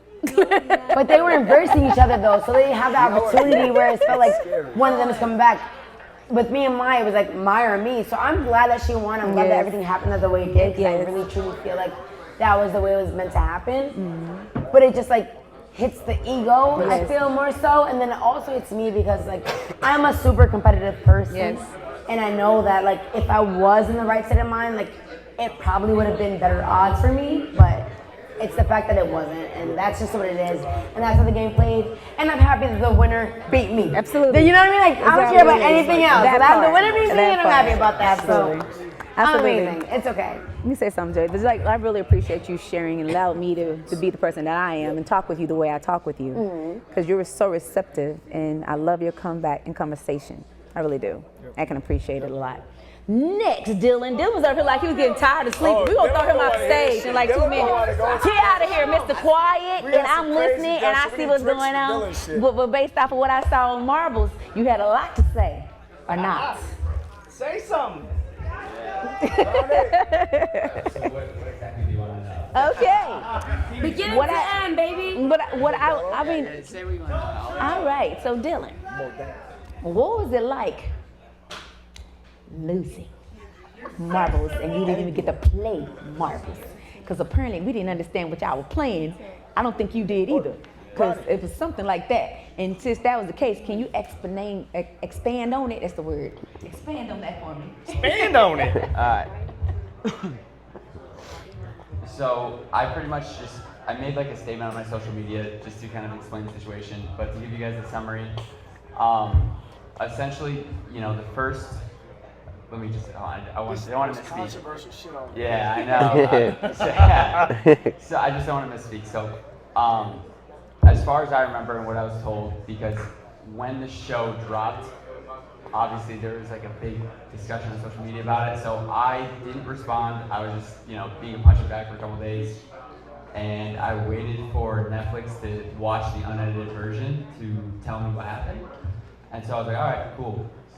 Once they told me, what I gathered from it is essentially, we get in there, and I had already had a hunch that she was not going to want to play a throwing game. I knew that. So I go in there, I ask her, I'm like, all right, I know where I'm at right now. So I was like, all right, whatever you want to play, as long as it involves all the marbles, and it's some sort of throwing game, I'll go lefty, you can go righty. Aren't you a lefty, bro? Yeah. He tried. So I have to go offhand where she doesn't have to go offhand. She goes, no. I'm like, all right. She's like, let's play. She goes, specifically, she goes, let's play a game of luck. And I was like, listen, I'm not going home to luck. Yada yada. Like I can't make it this far and go look my family in the eyes and be like, oh, I got unlucky. And she's like, the whole game's in like Warships was like, I was like, yeah, and this is the first chance where like the better person can win. And I was like, and if you beat me, I'm gonna root for your win. And if I beat you, you should root for me to win. That's just how it goes. She goes, I don't care. I was like, okay. That's perfectly fine. Teach their own. So conversation goes on. And at this point, like, time's running down. She's like, there's 10 minutes left. I'm like, it's been a long 10 minutes. Like, I was just waiting. Like, I figured she would fold. We're both being stubborn. So she starts getting frustrated. She starts raising her voice. And this is why I asked, because how I remember it is she raised her voice, and then that's when I say, please don't raise your voice to me, because I waited for her to finish speaking. But what happened is, she raised her voice, then I raised, this is what I was told. She raised her voice, I raised my voice. And then, she continued to raise her voice. She kind of calms down a little bit. And she says whatever she says, and then once I give the opportunity to speak again, that's when I'm like, all right, please don't raise your voice. Like, let's calm this down a little bit, because I wanted it a calm thing so we could agree to a game, because we're running out of time here. Then, you know, conversation goes on, yada yada. She still, you know, she's like, let's play a game of luck. Let's play rock, paper, scissors. Let's play rock, paper, scissors. We're not allowed to play rock, paper, scissors. It's against the rules. They said it like 10 times before we went in there. You can't play any game that doesn't involve all the marbles. So, it got to the point where a producer was like, over the announcements, like, reminder to all players you can't play, blah, blah, blah, like rock, paper, scissors. 10 seconds later, I swear to God, she goes, let's play rock, paper, scissors. I'm like, at this point, I'm like, it's like midnight, I'm playing this game. I was just sitting there, I was like, this is actually crazy. Like, this is nuts. So yeah, game goes on. And, you know, we're getting down. It's like 2 minutes. She goes, all right, let's play a game. I'm like, okay, cool. I was like, and this is where I messed up. Hindsight, I should have been like, we just got to go one marble closer to the wall wins. This is where I messed up. I was being too nice now, where I'm like, no, like, I still want you to be comfortable. You pick the game.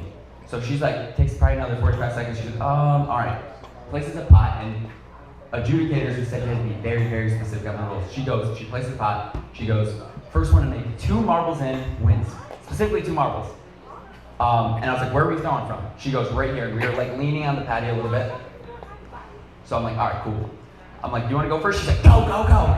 Okay, Jesus. So I start throwing. The first, also, those throws, I'm getting dogged by my friends. They're like, how do you miss a pot? Like, yeah, bro. Throws, some ass throws, bro. My first throw hit the top. Yeah. My first throw. Yeah. So my first throw hits the top of the pot, skims out.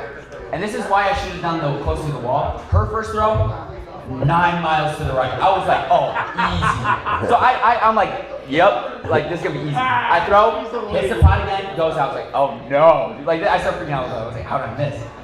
So she kind of goes like this. So she's leaning. This is what we agreed to. And she kind of goes like this when she makes it.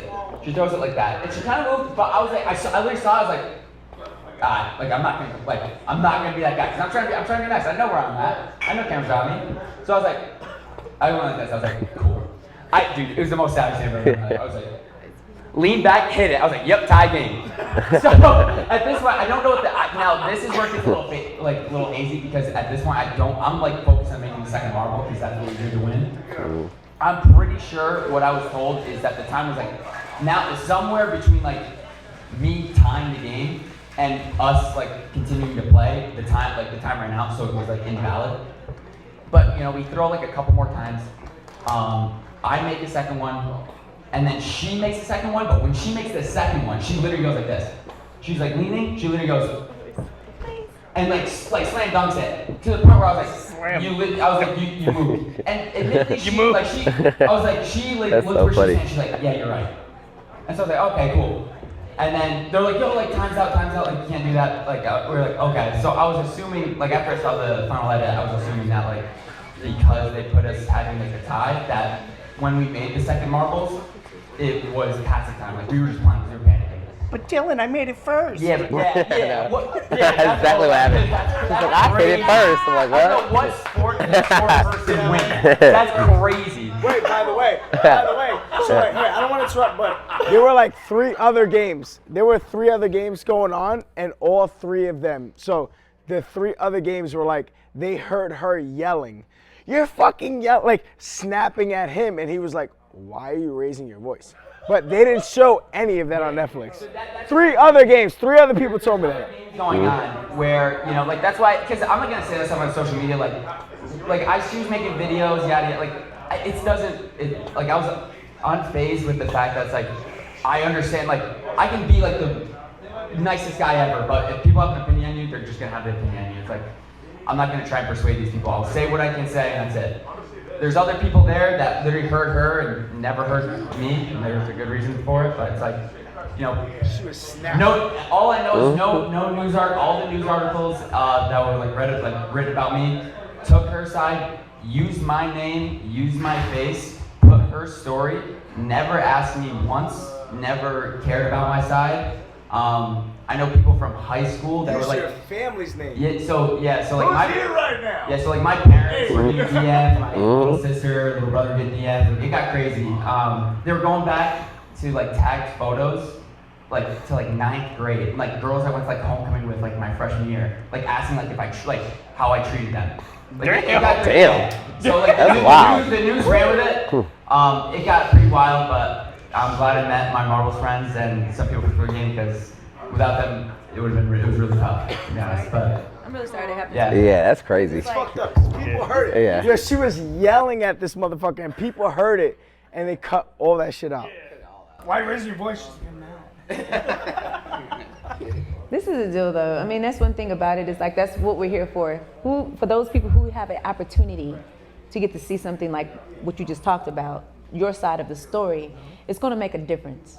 And that's the thing. It's like, you know, even if it's 1, 2, 3 people, whatever, someone will see this and be like, oh my gosh, I didn't know that was the situation. But you're being able to tell your story, that makes a complete, even if they don't change their opinion, oh, Netflix showed it this way, or whatever way they showed it, you should be given the opportunity to express how you truly feel and really what you felt that happened.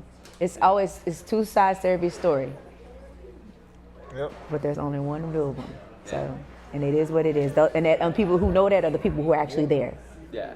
In this situation, the only people that were there was the videos of God, you and her, you know. But you handled yourself appropriately, and I also must say that I'm so glad that you didn't let it affect you like it could have. You know, I can't even imagine what that feels like for people to go into your history and try to make a mockery of your life because of something that didn't really even happen, you know. So either way, thank you so much. Yo, fuck the trolls, because they ain't like all of That's our all they is, what they call trolls. Shit. Why are you supporting Dylan? I'm like, go fuck yourself. And 097 is not Aurora. I am not Aurora. I look nothing like the woman. 097 is not Aurora. Thank you. Because I'm sick of that shit. Yo, like 3 people went up to her, like, are you I'm Aurora? Aurora. I don't look like her. Yeah. I don't. Y'all look so different. They don't even look at all the same. No, completely. It's something that's very similar.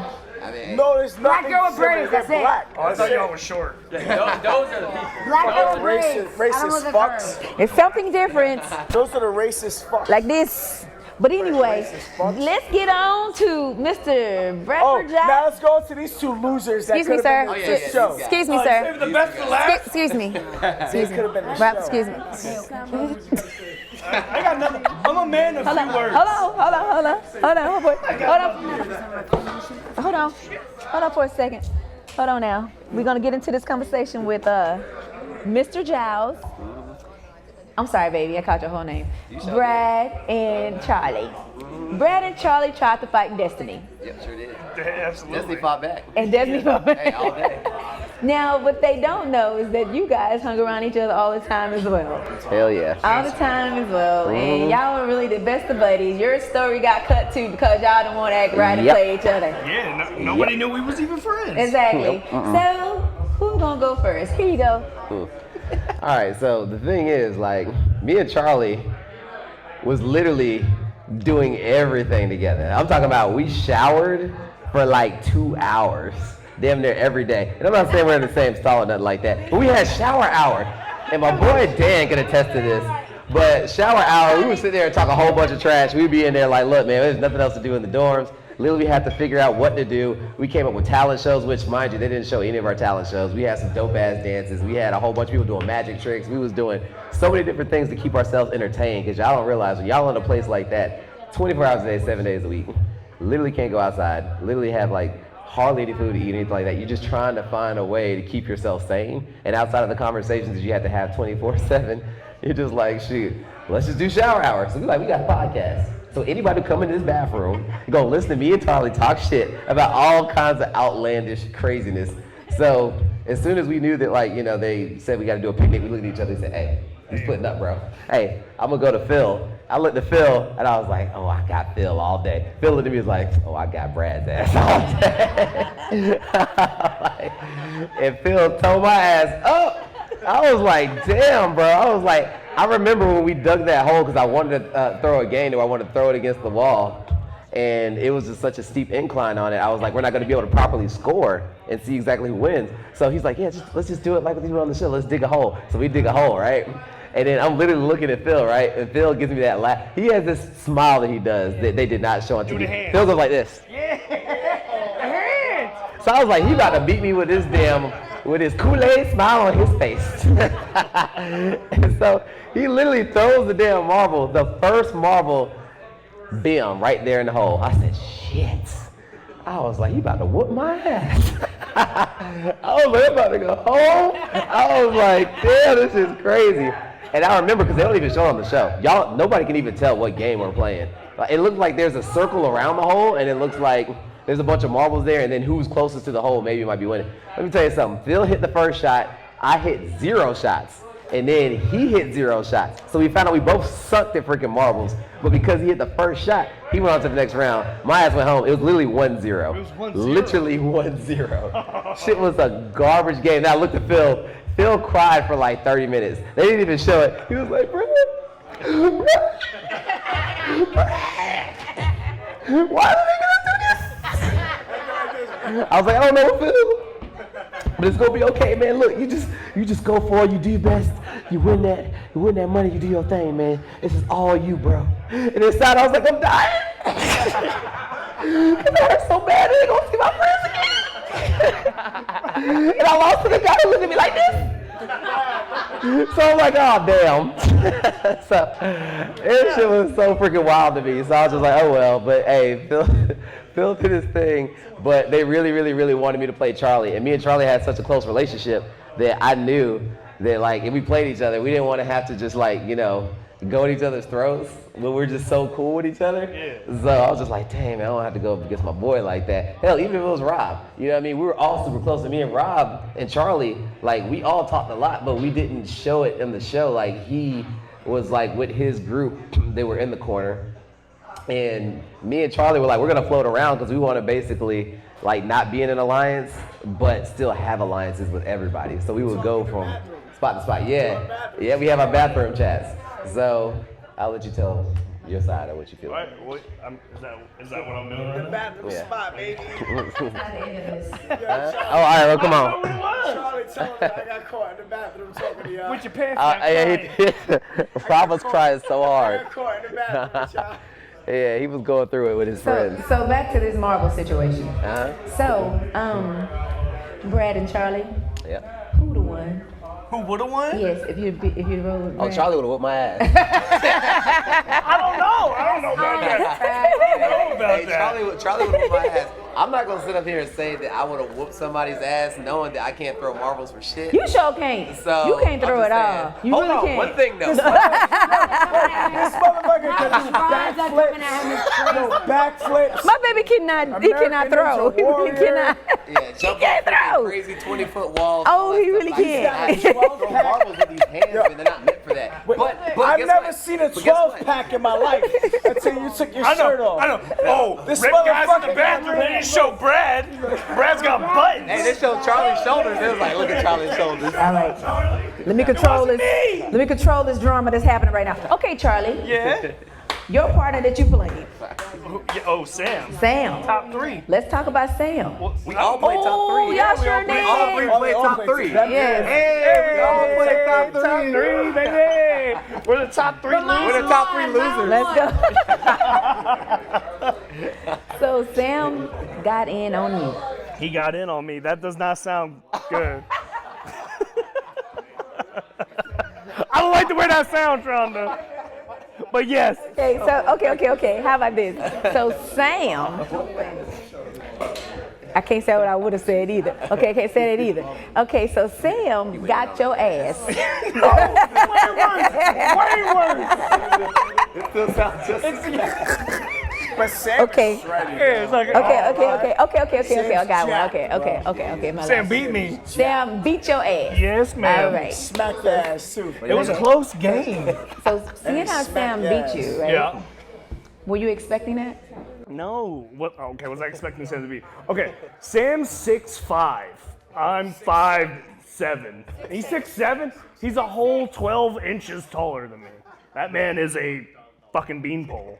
So he wants to play. He wants to play shoot into like a bucket or something, and I'm like, you can see the bottom of the bucket. I go, I can't see nothing but the outside lip.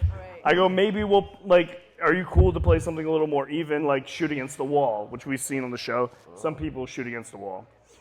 This guy shoots his first marble like 3 inches from his hand, and I'm like, oh, I got this. I was lit. And that's when I lost my shit, because you get confident and you get cocky, and I literally only had to just like toss it a little bit, and I was like, okay. So we were playing, whoever gets closest to the wall, you take the other person's marble, and whoever has the most marbles wins. So I take his motherfucking marbles, and I'm amped. And we go it's like 2-0, and then he just starts sticking them to the wall. They just stick to the wall. And I'm trying to now just hit his marble so it bounces off the wall, and it just didn't happen. And we get far enough, and I'm like, I lost. So you tried to hit your balls into his balls. I tried to knock balls. Just want to get some clarity. Yeah. I see what you're trying to do there. I know what you're trying to say. But yeah. You know what? Can I say this though? You can say anything you like. Yours was the closest to a win. Out of all these people, yeah, I played for real. Mine was the closest. I got to No, it's play. not even close. What do you mean? I was winning 8-3. He was winning 8-3. He was winning 8-3. Yeah. I was the closest. I blacked out after I was. It was a 1 point difference. Yours was too. I'll tell you this, Rob. How much time did you have on the clock when you lost? How much time did you have on the clock? So I don't want to interrupt, but mine's literally the closest because I was winning from marble 1. No, because all right, we can all talk. Y'all can decide. Wait, let the group decide. Let the group decide. Wait. Let the group decide. Who was the closest? Give me my mic. You Give me my mic. It don't matter. Listen, Rob, you won. Should have won. Rob, you should have won, Rob. But you was playing Perna. Hold on, you just said you played Perna, who was playing for 16 years. I should have won the whole I'm just saying. He was playing with you. He was he what them thing he did, but he was poo shotting you. You know what I'm saying? Poo sharking you. Most of them lost on right? the first marble. I didn't lose. I lost on the 10th marble. You know what I'm saying? That's the difference. But Rob, they lost marble 1, I lost marble 10. Before we even got to this conversation, you was validating Perner. What's his name, Perner? Perner was being validated. Yeah, he validated him. He validated him very well. Bag us. Bag I'm gonna us. straighten this out. No, You lost. You're done. I was the It's I over. was the worst. Next, so Charlie, back to you. Okay, I'm still here, everybody. Welcome. It's the Charlie J Show. Rob. Who knows? I blacked out in fear of losing. But I'll tell you this, I had fucking 10 minutes to sit with my loss, and that was fucking abusive. I had to like compound interest of loss. But okay, what's the question? Oh, the question was basically when you lost. Oh, when I lost. That's not how long I was. That's crazy. No, when you lost. Yeah. Did you expect the loss? Did I? No. Like I said, I think I got in my own head of thinking I was winning. I got ahead of it, and then it just turned, and it was a gentleman's game. Like there was no like hemming or hawing. I just was like, you won. Yeah, we can hear you on the mics. Yes. You motherfuckers. I love you, Jada. But yeah, no. So I lost. I accepted it, but I had a whole 10 minutes and 11 seconds to deal with that. That really sucked because I was like, I'm going home. I know Brad kicked Phil's ass. I know it. I know that this guy, Rob, kicked Perna's ass. I'm not going to see them again. I'm pretty sad. I get back to the hotel, and these motherfuckers are smiling at me like they found gold. I said, oh, shit. Oh, my God. Like, I was never so happy to see them. Like, it was exciting, and like, oh, that sucks, but we all fucked up. So I was really happy to see them, and we had the best time of our lives, and I think this is probably the most important thing. And after watching the show, I don't think we would be as close as we are now if we didn't lose at the same time. Absolutely. Because the way that game went, and we see what happens in a little bit of twists and turns, even if we are cool, but maybe we put the box on somebody's table and we got fucked up, we wouldn't be as close as we are. And Brad and Rob and everybody in this room is family, and I wouldn't trade that for $5 million. That's what I'm talking about. I would. No. Hey, don't lie. That's why We can be friends later. We can be friends later. Because it ain't about, hey, listen, y'all go, I will be able to be friends. I've been to throw the biggest party for all the Squid gamers if I won that kind of money. Everybody coming to this party. As a matter of fact, I put aside a good budget, at least $100 grand, so I can fly everybody out and do what I need to get done. Exactly. Because I got the money. You would win that shit. Yeah. So I'm just saying. So if I do make it to season 2, keep an eye on that, y'all. I'm going to still look out for y'all. Okay? I'm too emotional. So what you're saying is we got a $100,000 budget. That's all I Yes, had too. that's what I said. I ain't saying nothing. Y'all remember, y'all are number ones. I'm going for another season 2. I don't know none of y'all at that time. We still invited though. And listen. Marital benefits, baby. All day. I get half. All right, so, shut up, Brad. So either way, y'all, I actually, my next part of this is going to be, I want y'all to not make it too long because we have been up here for a little while, and I want to be able to pull the other people up here too. So if you can if you have anything you want to express or say to other people that are out there, and just like whether it's, like if you want to share something that you have. I know you do, Rob. You know I do. Yeah. You want to share? I share. Let me let Dylan go first. You gonna go last. I go last. We gonna pass it all the way down. So the only thing that didn't really make the cut that was my favorite part of the show was the time right after Warships. So the game I played in, I was part of the Gambu Gang team, and we were the last team to go. And when you walk in, it has been all day of people playing games, and especially because of how big a twist it was, you didn't know who made it and what happened in the other games. So you're just kind of sitting there hoping that, thankfully you made it, but you're walking in not knowing if your friends made it. And I'll never forget this ever. When I walk into the dorms, I think I walked in maybe right behind Dan, Steven, and Ray. I walk in, and I'm kind of looking around because I don't know who made it. And the first person I see is Jada. And Jada runs over, jumps in my arms, I'm like, oh, at least I got one friend. Then I look over Jada's shoulder, and I see Melissa, and Melissa's running towards me. I'm like, oh, let's go, we got 2. Hug Melissa. And then Melissa just she's like, oh, Rob's right behind me. I see Rob running up.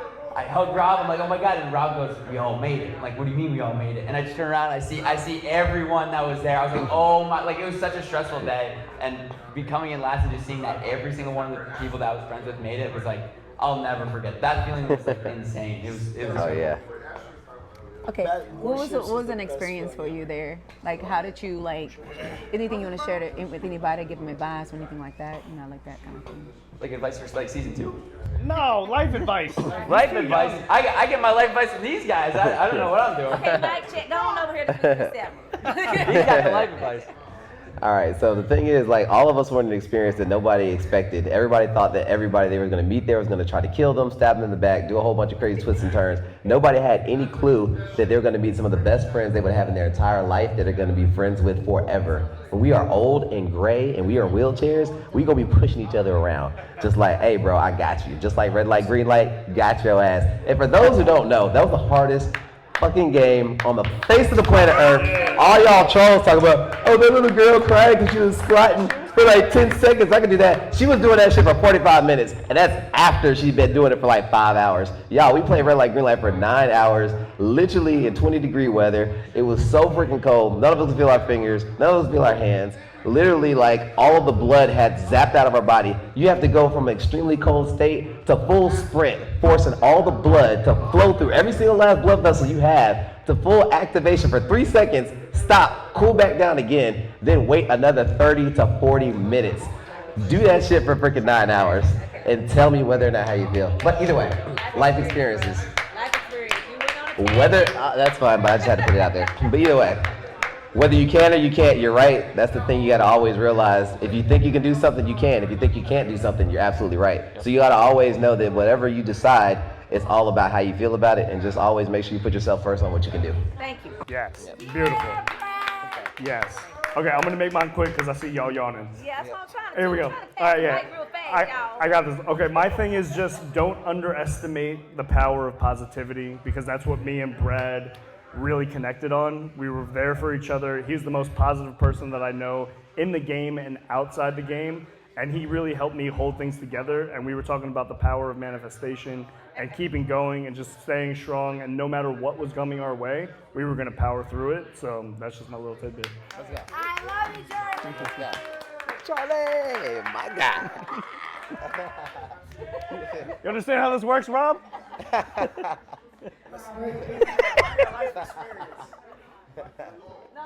Okay. Mine might be a little controversial, but sometimes you're not as cool and successful as you think you are. That kind of sucks to hear. You think you're gonna go into this and everything's gonna be big, you're gonna be the top of the chain and everything, but sometimes you gotta be a little humble and just realize that you're still experiencing everything. I definitely felt that way. And you're still around a lot of amazing people, and just accept it. That is what it is. Absolutely. Let's go. That's the real shit. Me? That's the real shit. I got a lot to. No, I'm gonna keep it short and sweet for real, but I think the best thing I can give anyone is just to know that you have to believe in yourself, because if you don't, then nothing is gonna happen the way that you expect it. I feel like once you actually fully immerse and believe in yourself in anything that you can do in your life, that it will be successful no matter what the timeline looks like. So that's my advice to everybody. I hope that everybody decides that like they're absolutely willing, deserving, and fulfilling to actually believe in the next step of their purpose, and that it will happen. So that's all I gotta say for y'all right now. Here, Rob. We got 35 minutes right here. Nah, well, like I keep it sweet. I keep it sweet. Like, follow your dreams and your passions, and that sounds cliche, but I was bedridden for 2 years. I was bedridden for 2 years with a rare disease. I lost 18 full scholarships in baseball in college. I lost my whole life at 18 years old, and I got it back at 22 with head surgery. And what I realized was, if you follow your passions and you follow your dreams, you will always be fulfilled, and you'll always be around the people that care about you in life. Like, if I can give the best 3 advices: 1, be confident in yourself; 2, be resilient when you get punched in the face, keep moving forward; and 3, surround yourself around people that love you. Because if you do those 3 things, you will survive anything. I was bedridden for 2 years. I got out of it. I got into a career that I love. I got into Squid Games, the most watched reality show of all time. And I met people on this stage that have almost really like saved my life. So be confident in yourself, be resilient when you get punched in the face, and surround yourself around people who love you. Because if you do that, you'll be fulfilled in life. Yeah, baby. Spoken like a true speaker. Listen, spoken like a true speaker. You really gonna be, y'all, be on the lookout for Mr. Rob over here. He about to be doing some coaching. That's what he about to be doing. But either way, it's been a pleasure. Y'all been the most rowdiest. You know what Can't calm y'all butts down. No, I know what I'm talking about. You looking at me, bro? I thought Riley was a problem. I'm so glad that these was up here. My parents are still on. His pants is still on, he said. Thank God for that. Well, this is the first part of Marbles. The first part? Yes, I still got another part. I'm trying to, that's why I was just what I was just saying. I was trying to get y'all in and out of here, but y'all. I need a coffee. You know what I'm saying? This is it. I still got a little ways to go. Am I coming back or no? No, you're done. Okay. Okay. Show me a Red Bull. Well, it's been a pleasure, y'all. So, let me get y'all up off of here. Give me a picture. That's it. Oh, picture, hell yeah. Second half of Marbles. Squid Game's a challenge. Everybody, y'all, we've been in here working. So, we got some of you guys that went out on, actually the rest of y'all went out on Marbles. Boy, I'll tell you, Marbles lost a whole lot of people. Yeah, lost a lot of people. And all I want to know is the experience, what you felt when you lost, pretty much what it was. Who you play with? So I played with Chad. Shout out to 178. He kicked my ass. I mean, going into it, we weren't really cool with each other. I had just met him prior to the game. We chopped it up for like 30, 40 minutes, and then boom, picnic happens. And in my head, I already knew it was marbles. So I'm gonna group up with somebody that I'm not too familiar with. I'm okay with playing against. And so Chaz was the guy to go to. I mean, I was cool with him, but it wasn't to the point where like, okay, we're not gonna be mad if we go against each other. So we go into marbles, and it gets to the point where I didn't know this guy was a baller. I mean, I'm a hooper. I'm pretty good at beer pong. I thought I could hold my own. At this point, I mean, it's a best 2 out of 3. We're making a hole in a circle. This guy dogs me in the first round, and then we ended up tying for the next 3 games. And then, boom, 2 rounds goes in, and I'm looking at the clock. Emotions get the best of me. Time's going down. And he got to the point, I'm like, you know what? I shot about 3 feet short, and this guy just whooped my ass. So shout out to Chaz, 178. You did your thing. It got emotional though. Thankfully they didn't show it. I ended up actually punching a wall. Bloody knuckle and everything. So shout out to Netflix, shout out to Squid Games. I appreciate you guys for not showing that. But you just told everybody. Yeah. Okay. So. But it's all out there for you. So yeah. You can pass it on to Dan. Oh, you didn't. That's right. Yeah, he was past Wait, that. What? I get this? Yes. Oh, no. You gonna make it quick too. Come on, 2 minutes. Okay. You want me to sum up that fast? Yes. It was that simple, too. Oh, let's go. Do you want to lose or do you want to lose? That's what my guy gave me the chance. He said, Eddie, do you want to lose or do you want to play Nim and lose? Who So did you I play? said, AK-90. Oh. And it's so sad because like I didn't really have any interactions with him in the dorm up until like that moment. And I was actually in the line with Chapman. And I was like, I don't want to knock Chapman out. So it's like, I don't know this guy. We'll go in. But like the saddest thing about it is me and AK got along great. The picnic, everybody was like, you know, like when everybody found out they had marbles, they were sad as hell. Me and him were eating food, had no idea. And we're like, why the fuck's everybody so sad? Loved every second of it, and then found the false bottom. And I was like, oh, shit. And then we still kept that happy attitude. And then I think I made the mistake everybody else did. Went into it super confident for no damn reason. To find out he's like, oh, I know we've been waiting in the room like 8 hours. And like, I don't think I want to do a tossing game because we're tired. And I'm like, you dick. I'm like, dude, you're literally like a surgeon. It's your job to use your hands. Like I was professional athlete my whole life. Like it would be the fairest thing you could do. Anything else out of that, you're kind of a dick. Like, so I was like, you know, they don't show that you have to pick a game up until the thing's over. So I was like, all right, whatever. And then like now last second, I'm like, all right, he's gonna give me no option but to lose. So I'm like, fuck it, I agreed. Maybe thinking maybe I could change his mind later on. Nah, it didn't happen. Just play the game, dude. Took the L. And you played Nim.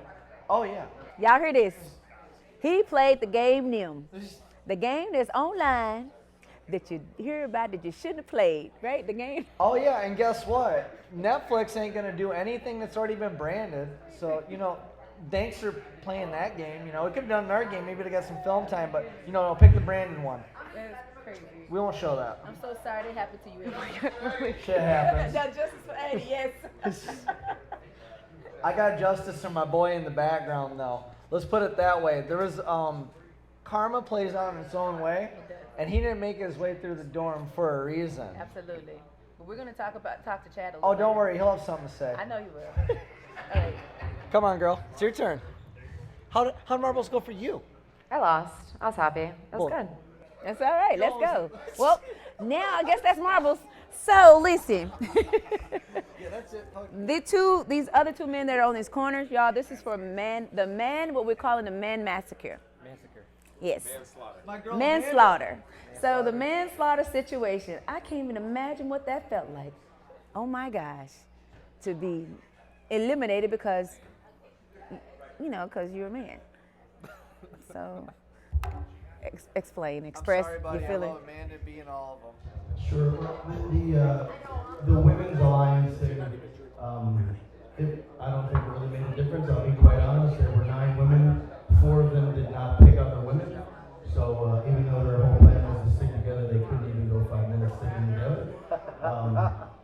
just the way things fell for Preston, myself, and 9 other well-deserving young men. 11.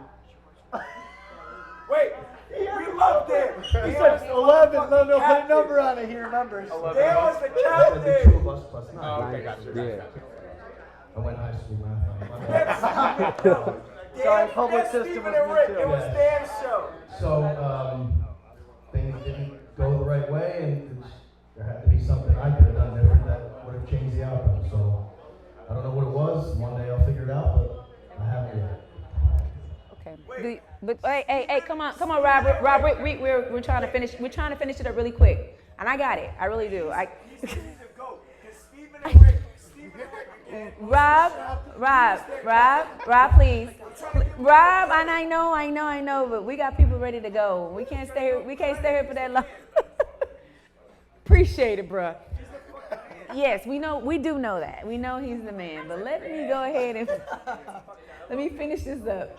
Preston. Tell him how it is. Dan is the man. Yes, he is. What do I agree with you? Yeah! Dan was the captain of the ship the whole time. He was the head of it. But unlike Dan, I did not know of the whole Women Alliance. I was taking naps a lot of the time, so I was unaware of this whole situation. So I was blindsided by it 100%, but at the end of the day, we kind of got the cold shoulder, and halfway through, we knew we were going home, I feel. It's unfortunate, but at the same time, what they did was smart, and I feel like getting rid of us was a good decision on their part, because it sucked for us, yes. And I think that the show would have moved on in a totally different direction if that didn't happen, if there were a couple different things would have transpired before our elimination. But it is what it is, and you can't really hold your head on that. But you know what I mean? It is a hard situation, but I feel like we played a good game, and there's nothing we could do about it. And at the end of the day, we couldn't have changed anything when we were standing there waiting for someone to call our name. So. And I feel like because you guys made it so far, it was just what it was. I mean, Oh, yeah, no doubt. It was fate. It was nothing that Destiny was calling y'all name.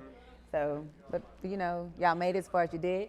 If y'all can tell me really quick in maybe a few words or whatever it is, I'd like to hear what you guys have to say to tell someone else or give an experience. Just a few words, you know, like life motivation. That's something that I just like we do really fast. Yeah, I think Words of wisdom.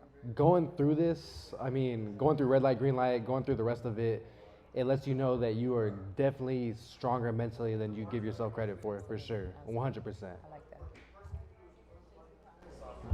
For me, being one of the elder statesmen in the dorm, I did this to show my kids that their dad is a little bit of a badass. And I wanted to show dads that, listen, your job is not just to go out and make money for the home. Your job is to raise your kids, raise them the right way, be a good dad, be a present dad. And the more active you are physically, the better dad you're going to be, because you won't be falling asleep watching Sunday Night Football. Study marbles. Okay. Especially the most searched one, game ever. Personally, as far as the experience, coming from where I do and the things that I've been through and just whatever you want to call it, poverty or whatever, I wanted to mainly show that I didn't want to change myself to be on reality TV, and I never changed a second of myself. 1, and 2, that no matter where you're from, the world doesn't care as long as you move forward with what you did. Off to you, Hannah. Don't say you're tired. I'm not tired. I'm so generic right now. No, I feel like as a stay-at-home mom, you just kind of sometimes lose your identity. You don't really do anything for yourself. So, going out there and doing something for yourself, and a happy mom is a happy family. So. That girl.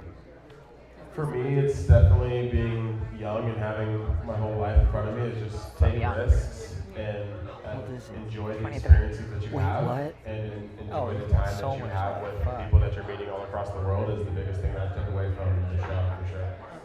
Any words of wisdom at all? No. He doesn't have wisdom. Nobody He's 23. likes you when you're 23. Yeah, Come on, Blink 182. All I I know is that, you know, I guess when I was that age, I had too much wisdom, so they told me I talk like an old woman. So anyway, y'all, it's been a pleasure, and I appreciate y'all letting me kind of move it a little fast this time because we're riding up in time. It won't be too long, but definitely I appreciate you guys' time, and congratulations for making it as far as you did, et cetera, et cetera.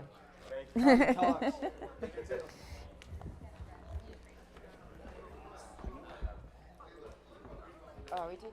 Chad, you'll be on my one-on-one. You can talk about that then. Who? My one-on-one. I don't know what that is. You know what that is. You want to talk about Brownie, you're going to talk about her then. You ain't going to talk about her tonight. I'll FaceTime you. Okay? Yeah. All right, welcome back. Squid Game the Challenge. I have with me right now Glass Bridge. And he hates for me to say the words, but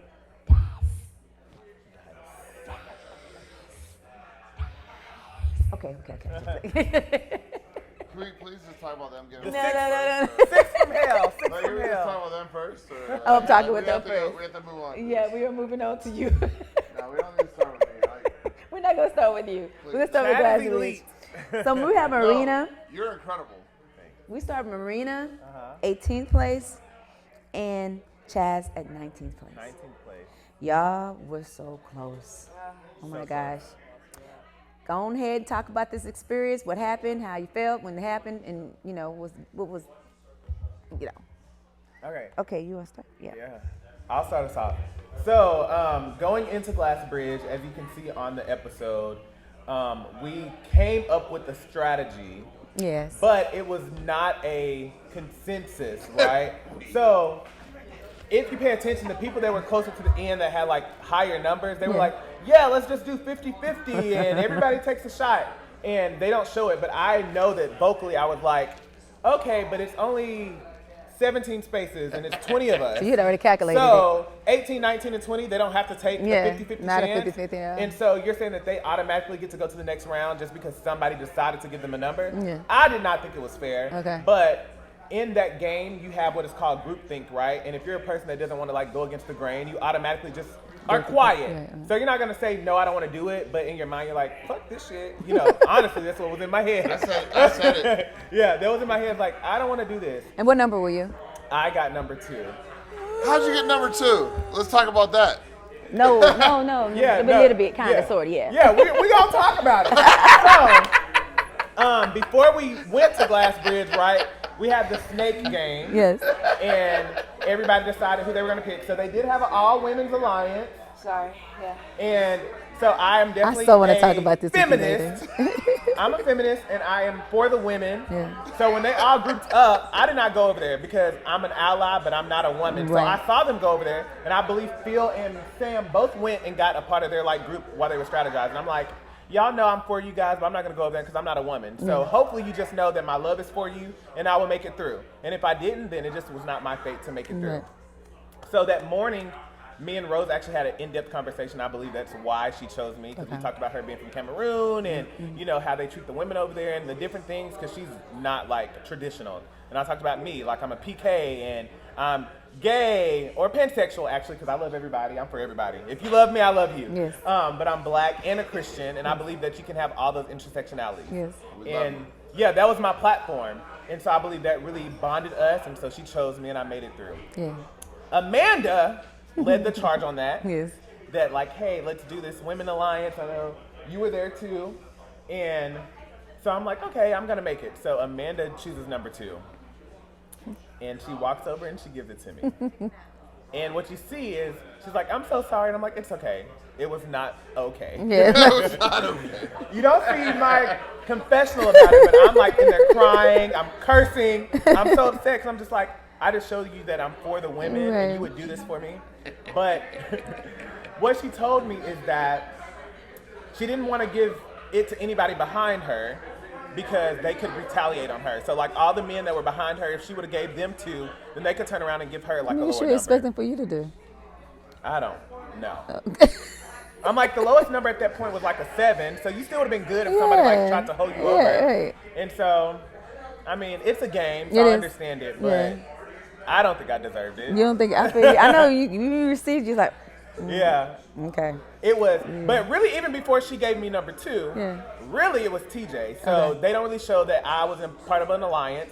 We were called the High Five Alliance. Okay. So it was TJ, Jesse, me, Dash, and Cheney. Okay. How'd that work I mean, out not for you? Dash, but How'd that work out for you? yeah, me, TJ, Cheney, Darius, and Jesse.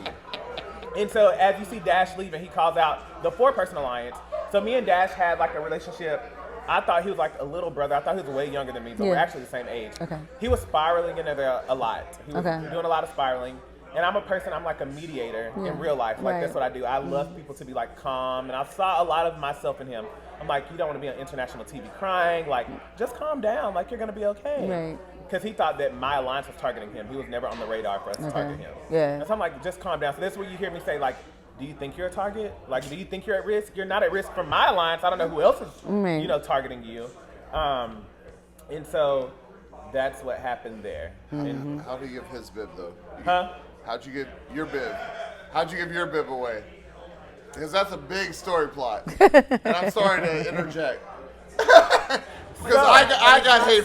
I got hate from it. So like I want you to talk about it. So when I pulled, so let's just talk about when we walk in there. When I see the thing, I'm thinking we're all just gonna pull and it's gonna be our own number. So I'm fine with that. Like if I pull, it's my destiny. Yeah, whatever. But they twisted it up. It's like you pull, you give it away. And at that point, it's You 20 gotta of give a us, reason. right? And you have to give a reason. And I don't have any enemies. I feel like everybody belongs here. And so I'm just like, okay, well, I'm just gonna do eeny, meeny, miny, moe. Like, legit. Like this legit happened. yeah, I'm And like, they- I and don't. they're mad at you. Yeah, because number 3 in my mind, I'm like, they're not gonna make it through. Yeah. So I'm like, I don't want to say, Chad, you deserve to go home.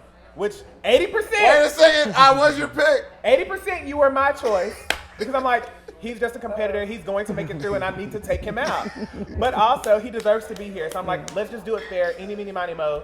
And it was Trey. I like that though. You know, and so Yeah. that's what I did. And You did different than everybody else. yeah, because I really didn't have I a love reason. every second of it. Get to the later end, like later of the, Chaz can't tell y'all Chad though. That's messed up. Yeah, what are you supposed to do? Like, what would have anybody else done if they got number 3? No, if you hated somebody, you would have given them. Yeah, but I didn't hate You anybody didn't hate there. anybody Like, there. That's the everybody. I love it. I just got done leading the cheer. Squid Yeah. game, let's get this And cash. I did it. Yeah, and you did it. So I'm just like, I And you love still everybody. trying to give me 3. You Yeah. still thought about giving me 3. I mean, I did think about it, but my true person who I am is like, I love everybody. I don't My want brother. to give anybody, I don't want to be anybody's demise. So even in like red light, green light, to take it back, Daryl, I actually like knocked her shoe off. And I felt so bad. So after I made it across, I'm like, I want to wait for her because I really want her to make it. Because I didn't want to be anybody's demise in the game. Right. Like if I won, I wanted to win based on my intellect or based on my skill, but I did not want to cause anybody else to lose the game. Hence is why you were 19. Hence why I was 19. And But you- Amanda gave me number 2, and she, you know, It's sorry okay. that she gave it to me. It's okay. And you can see me, I pray. Because, so I had like 2 prayers that I was doing. And you do feel rushed, even though I will say that we did not have a time frame, so we could have taken it as long as we wanted to. But when you see the clock rushing and you think about everybody that's behind you that you love, like you don't want to be, again, the reason that people are not going to make it across. So I do a quick prayer, and my first prayer is, do I make the selection? Because TJ has already dropped. And so I'm on the bridge, and I do not have to move if I don't want to. So my first prayer is like, do you make a choice, or do you just stand here and be like, okay, Trey, you got to go, because I'm not moving. That went through my mind for like a split second. No, not a split second. Yeah, a Like split couple second. seconds. Okay, a couple of seconds. Okay, I'll blame it. on the show, they made it seem like it was quick, but I did take a little minute. I ain't gonna lie. And so I was like, okay, am I gonna take a shot or am I gonna stand here? So then I heard something like, okay, you're here, take your shot, because that's what they agreed on. And so I'm like, okay, I'm gonna take my shot. And then I'm like, okay, well, Lord, I gotta take my shot. Now, which way do I go? And if you watch, I turn to the left.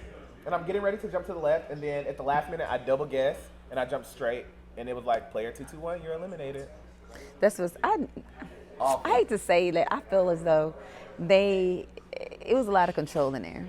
You think it was a lot of control? I really do. I mean, so it didn't matter what you picked.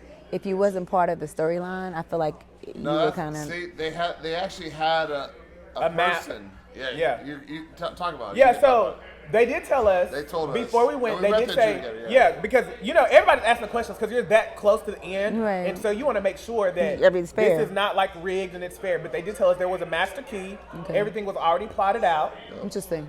And wherever you jumped, if That's it was it. not, but you think it because it's like, okay, it is mechanical. Right. So wherever you land, you land. But That's interesting. I'm glad you cleared that up. yeah, for they me. did tell us that it was already a master key. Only one person knew it. Nobody else knew. The game master didn't even know. Like, it was set. Okay. And so That's I just okay. stuck with my first mind. Yeah. And that's something that you learn, like, as a kindergartner. Like, Yes. don't double guess Double- yourself. yeah, absolutely. Go with your first 100%, mind. go with your gut. And I felt it, but I am a big competitor and I'm a big game person. And so I had that in my mind. Like, okay, so it was this one. So they're not going to. So I overthought. So this is my thought process. Okay, so this one failed. So they're automatically going to think that I'm going to think that that's what was going through my mind. You overthought it. Yeah, it was that, okay, this one failed, so they're going to think that I'm going to think that the next one is going to be right in front of it. Right. And Right, so it didn't work I that just way. fucked myself over. No, I was devastated Chance. too when I Chance. saw that. Destiny. 50-50 chance, Mhm, and my right. 50-50 was take your ass home, boss. But no, immediately too. Like that was Yeah, devastating. immediately. It was devastating. Yeah, so that was really what was going through my mind. I played for the team. I'm a team player. You did that. And lost $4 million. Because you probably would have won it. Well, did you really lose it? No, it was never mine. Exactly. But It's an Amanda, opportunity. I'm still pissed. TJ, I'm still pissed. And the fact that me and TJ was in an alliance, he gave 20 to Mai, and then the fact that she won the $4 million, I Yeah. feel like that was my $4 million. Hey, let's go. But again, I do believe in what is for you is for you. and It's it just was absolutely, not for whether me. good or bad, it's for you. I completely agree. And greatness is on its way for me. Absolutely, and the fact that you got this far and so close as well. It's like, for me, I feel like those are destiny choices, and that destiny is right around the corner from you, from what you're going to be receiving. Yeah. You just got to be more happy with that vision of the future. Allow your vision to come to you. The closer you, like, instead of your vision running from you, your vision, the closer you getting to it. Yeah. So it's like, it's on its way. I saw a glimpse. Yes. So me and That's the Cheney are thing. really close. She lives in Houston, Mhm. the one that I took out at Marbles. I love you, girl. We talked, and she was like, that was just a preview of what your destiny is. right, absolutely. It's So, exactly what it It was is. not my $4 million. That was not my $4 million, but That my $4 doesn't mean million is that's on the coming way. away, absolutely. And I And got a stay in glimpse it. of Stay in it. You got to Yeah. stay in it and know it. And when you do that, you'd be just amazed how, like me, sometimes I cry because I see how beautiful my future is. Yeah. That's how I feel about life. Yeah. So It's on its you, way. you make that feeling yours. Mm-hmm. I definitely feel it. Where do we start? Where do you want to start? Okay, just kind of just talk about, we'll say the bib real quick, and then we can go into what you felt when you got eliminated, more or less. Oh, bib. The bib. The when you number that you Your got. Number. Your number. Or the person that kind of saved So you. But we I was talked the about first one gone. First one picked. Mine picked out 4. And in the dorms, I heard that number 4 is bad luck. And see, for me, the thought you put that you attach to that, you'd already attached energy to it. That's one thing about, I want to say, what's the word I'm looking for? I just had a mind blank or whatever, but. Like manifestation? Yeah, it's manifestation, but however, it's like you're applying words to things like that don't mean what it should mean. Boy, I'm having, it's crazy.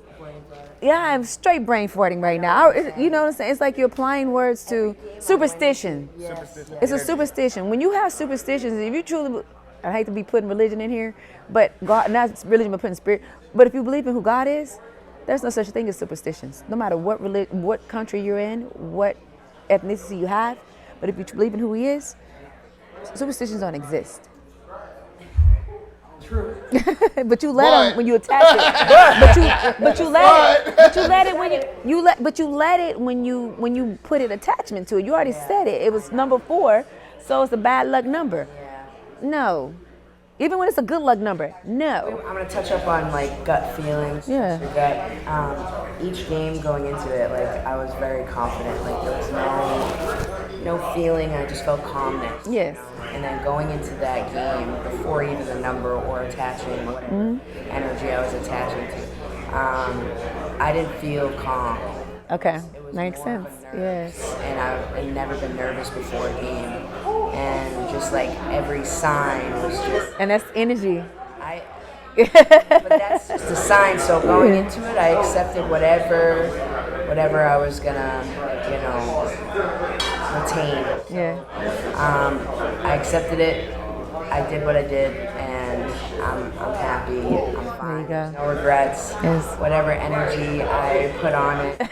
You didn't even know you was probably doing it. No, but Yeah. when you're in an intense environment like that, and like they mess with your mind. I know. So, like you're ready for a game that can be 4 hours down the line. Yeah. So like you're constantly waiting. You're constantly so like at a certain point you're like, all right, it's not gonna happen. You just kind of, let your competitiveness go a little bit, and then here you are going into the game, so now you gotta refocus. It's like a whole mind game going into every game before You even got started. Before you even competed. Yeah. So, which is understood. Absolutely.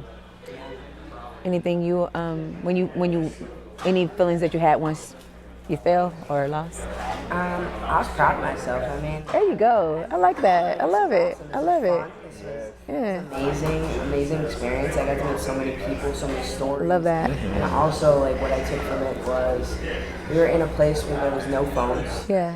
You had to sit there, you had to listen, and like it really showed like who you were as a person. Like if you sat there and listened to someone's story, like your ears for somebody else, like you probably make their day. Yeah. It's like who at home really like sits down like that. I talk about that all the time in my show. So about taking the time for yourself. Yeah. Yeah. Being able to like just like kind of go back in time and Yeah. just be present in the moment. Love that. Man, boy, I tell you, energy. Look at you. No regrets. I took my fate. I owned it. We're here. I love it. We're here. Love it, Rena. Absolutely. But you know what's crazy? The fact you go into it the way you just went into that. That is also, now this is when I look at the signs for yourself. Yeah. The growth that you have for yourself. Yep. The identity that you're approaching so much of your future self. Yep. Present moment, yeah. It's, you gotta push. Yeah, it's beautiful. And the minute you get comfortable, that's when life gets boring. Yeah, absolutely. Just keep going. Rena, thank you for sharing. A lot of growth has happened. No, don't pass it to me. Chad.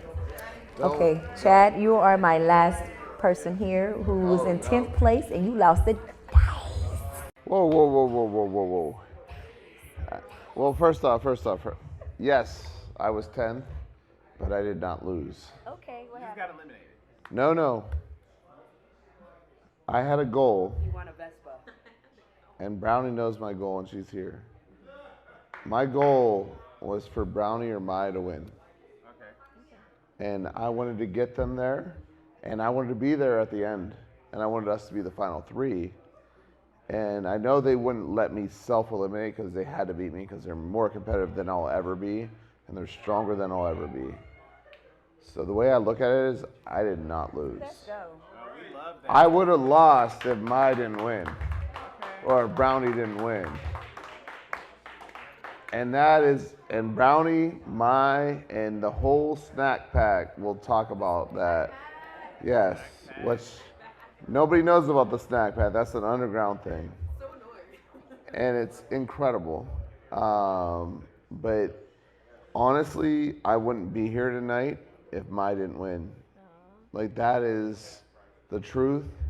When I thought Mai lost last night, I went to bed. My wife had to bring me back down, and she said, "You got to watch this." Oh my God. Because I was fed some information that wasn't accurate.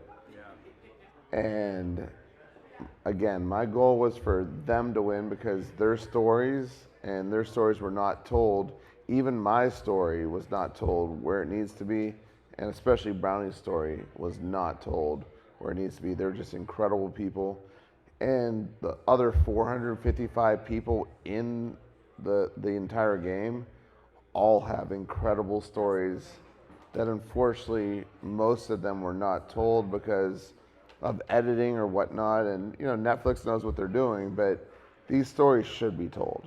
So, but this is your thing, so I don't want to take it over a bit. I just want to put that out there. Yeah, then that's the point of having these kind of platforms.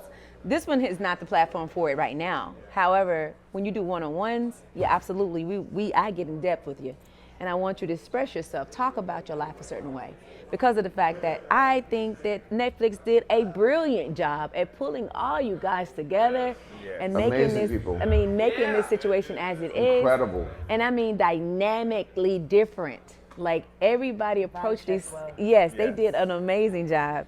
So that's why, I mean, I completely agree with you there. But again, this platform tonight is more or less of a reunion. It's for something really quick to give you across like what, you know, you kind of ventured into. And just 10 seconds on that.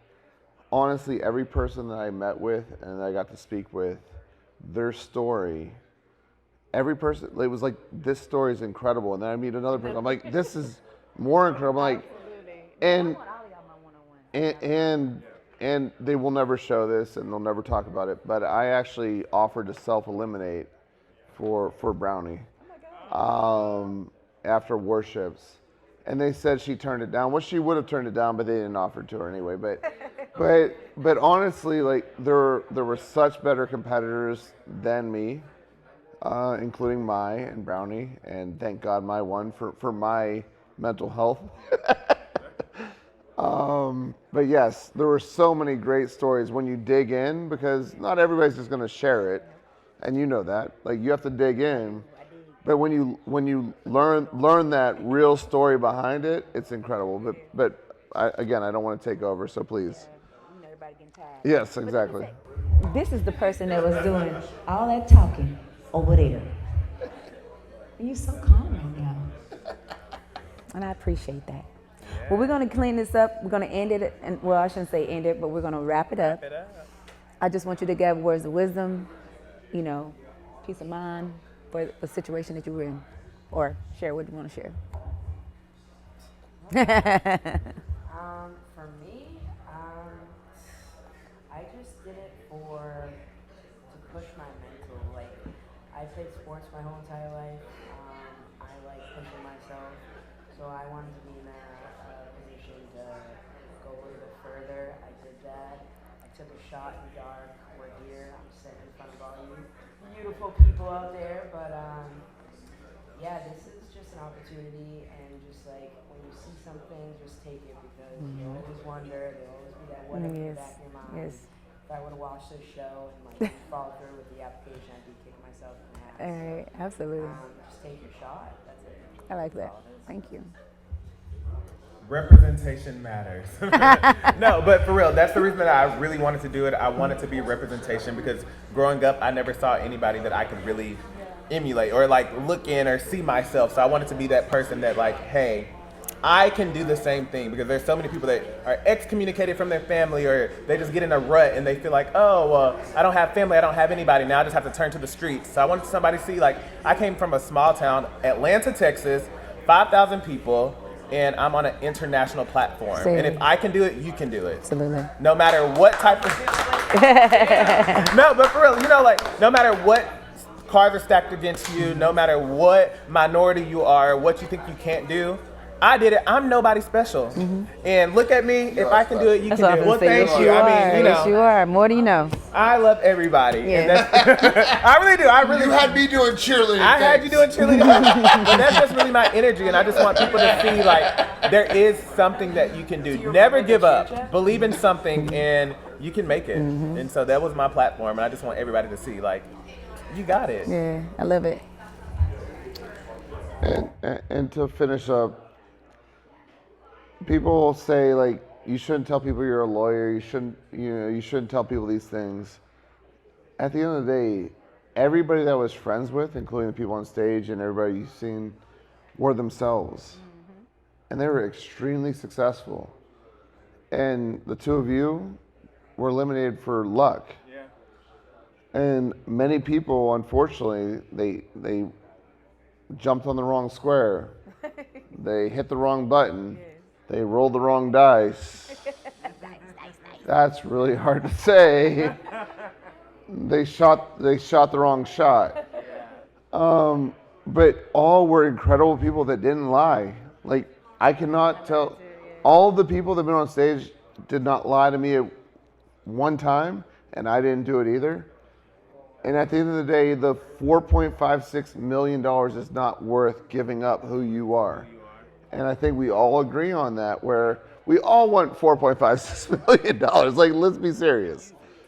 But if we're gonna lie and we're gonna cheat and we're gonna stab people in the back that we love, it's not worth it.